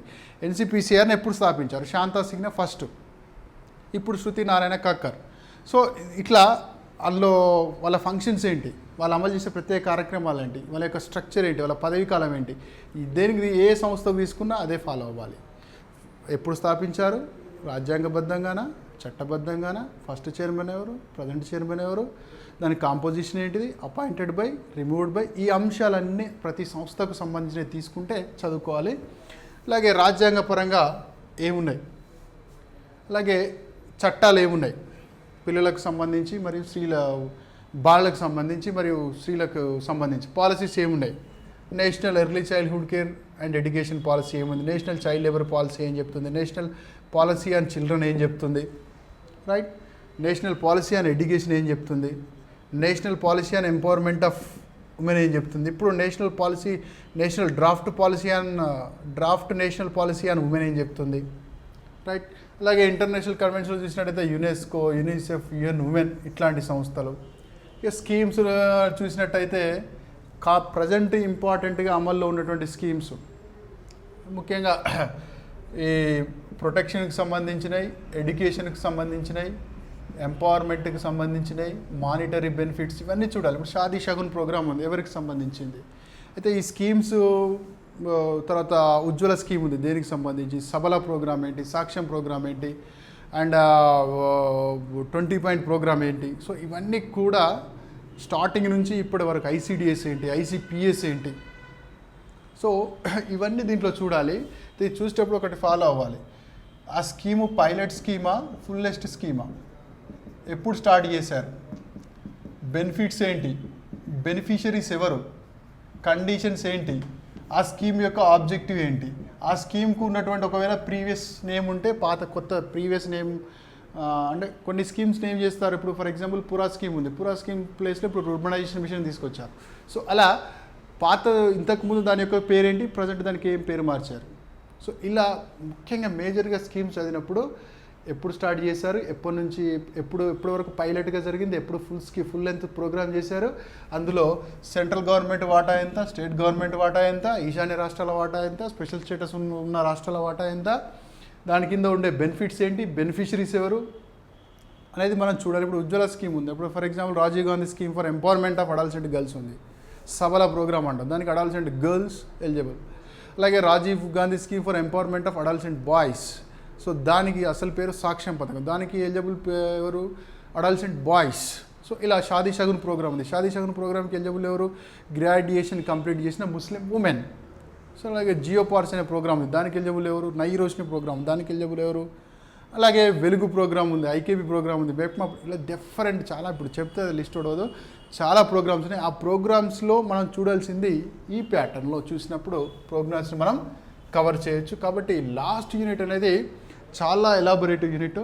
సో ఇది చదివితే మనకి కరెంట్ అఫైర్స్లో క్వశ్చన్స్ కవర్ అవుతాయి. అలాగే సేమ్ ఇదే ప్యాటర్న్లో ఉమెన్ అండ్ చైల్డ్ వెల్ఫేర్కి సంబంధించి ముఖ్యంగా న్యూట్రిషనల్ ప్రోగ్రామ్స్కి సంబంధించి మనకి చైల్డ్ డెవలప్మెంట్లో అడిగాడు టాపిక్స్ ఉన్నవి, అలాగే న్యూట్రిషన్ దాంట్లో కూడా టాపిక్స్ ఉన్నాయి. కాబట్టి ఈ యూనిట్ కూడా చాలా ఇంపార్టెంట్ యూనిట్. కాబట్టి ఈ 6 యూనిట్లని వెళ్ళినట్లయితే, అంటే ఇక్కడ మనకి బేసిక్, అంటే ఒకసారి సోషల్ వర్క్ స్వభావాన్ని చూసినట్టయితే సిలబస్లో ఫండమెంటల్స్ ఆఫ్ సోషల్ వర్క్ ఉంది, మెథడ్స్ ఆఫ్ సోషల్ వర్క్ ఉంది, సోషల్ వర్క్ ఫీల్డ్స్ ఉన్నవి, ప్రత్యేకంగా social women and child welfare mechanism, women and child welfare mechanism central గవర్నమెంట్లో, స్టేట్ గవర్నమెంట్లో ఎలా ఉందో ఈ సిలబస్లో ఉంది. కాబట్టి చివరి యూనిట్ నుంచి కొంచెం ఎక్కువగా క్వశ్చన్స్ వచ్చే ఛాన్స్ ఉంటాయి. వెల్ఫేర్ స్కీమ్స్ ఎక్కువ ఉన్నాయి, అది లైన్ ఒకటే ఉంది కానీ ఇందులో కంటెంట్ ఎక్కువగా ఉంటుంది. కాబట్టి సో ఈ విభాగానికి నేను రికమెండ్ చేస్తున్నటువంటి పుస్తకాలు ఏంటంటే women and child welfare ministerial reports, child వెల్ఫేర్కి సంబంధించిన రిపోర్ట్స్, ఎన్హెచ్ఆర్ ఉమెన్స్ కమిషన్కి సంబంధించిన reports.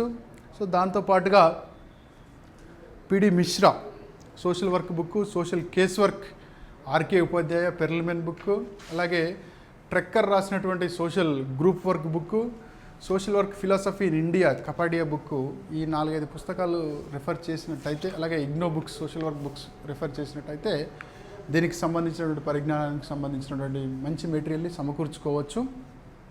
So this is about social work syllabus which is there in the okay, paper 2. Next వీడియోలో చైల్డ్ డెవలప్మెంట్ గురించి చూద్దాం.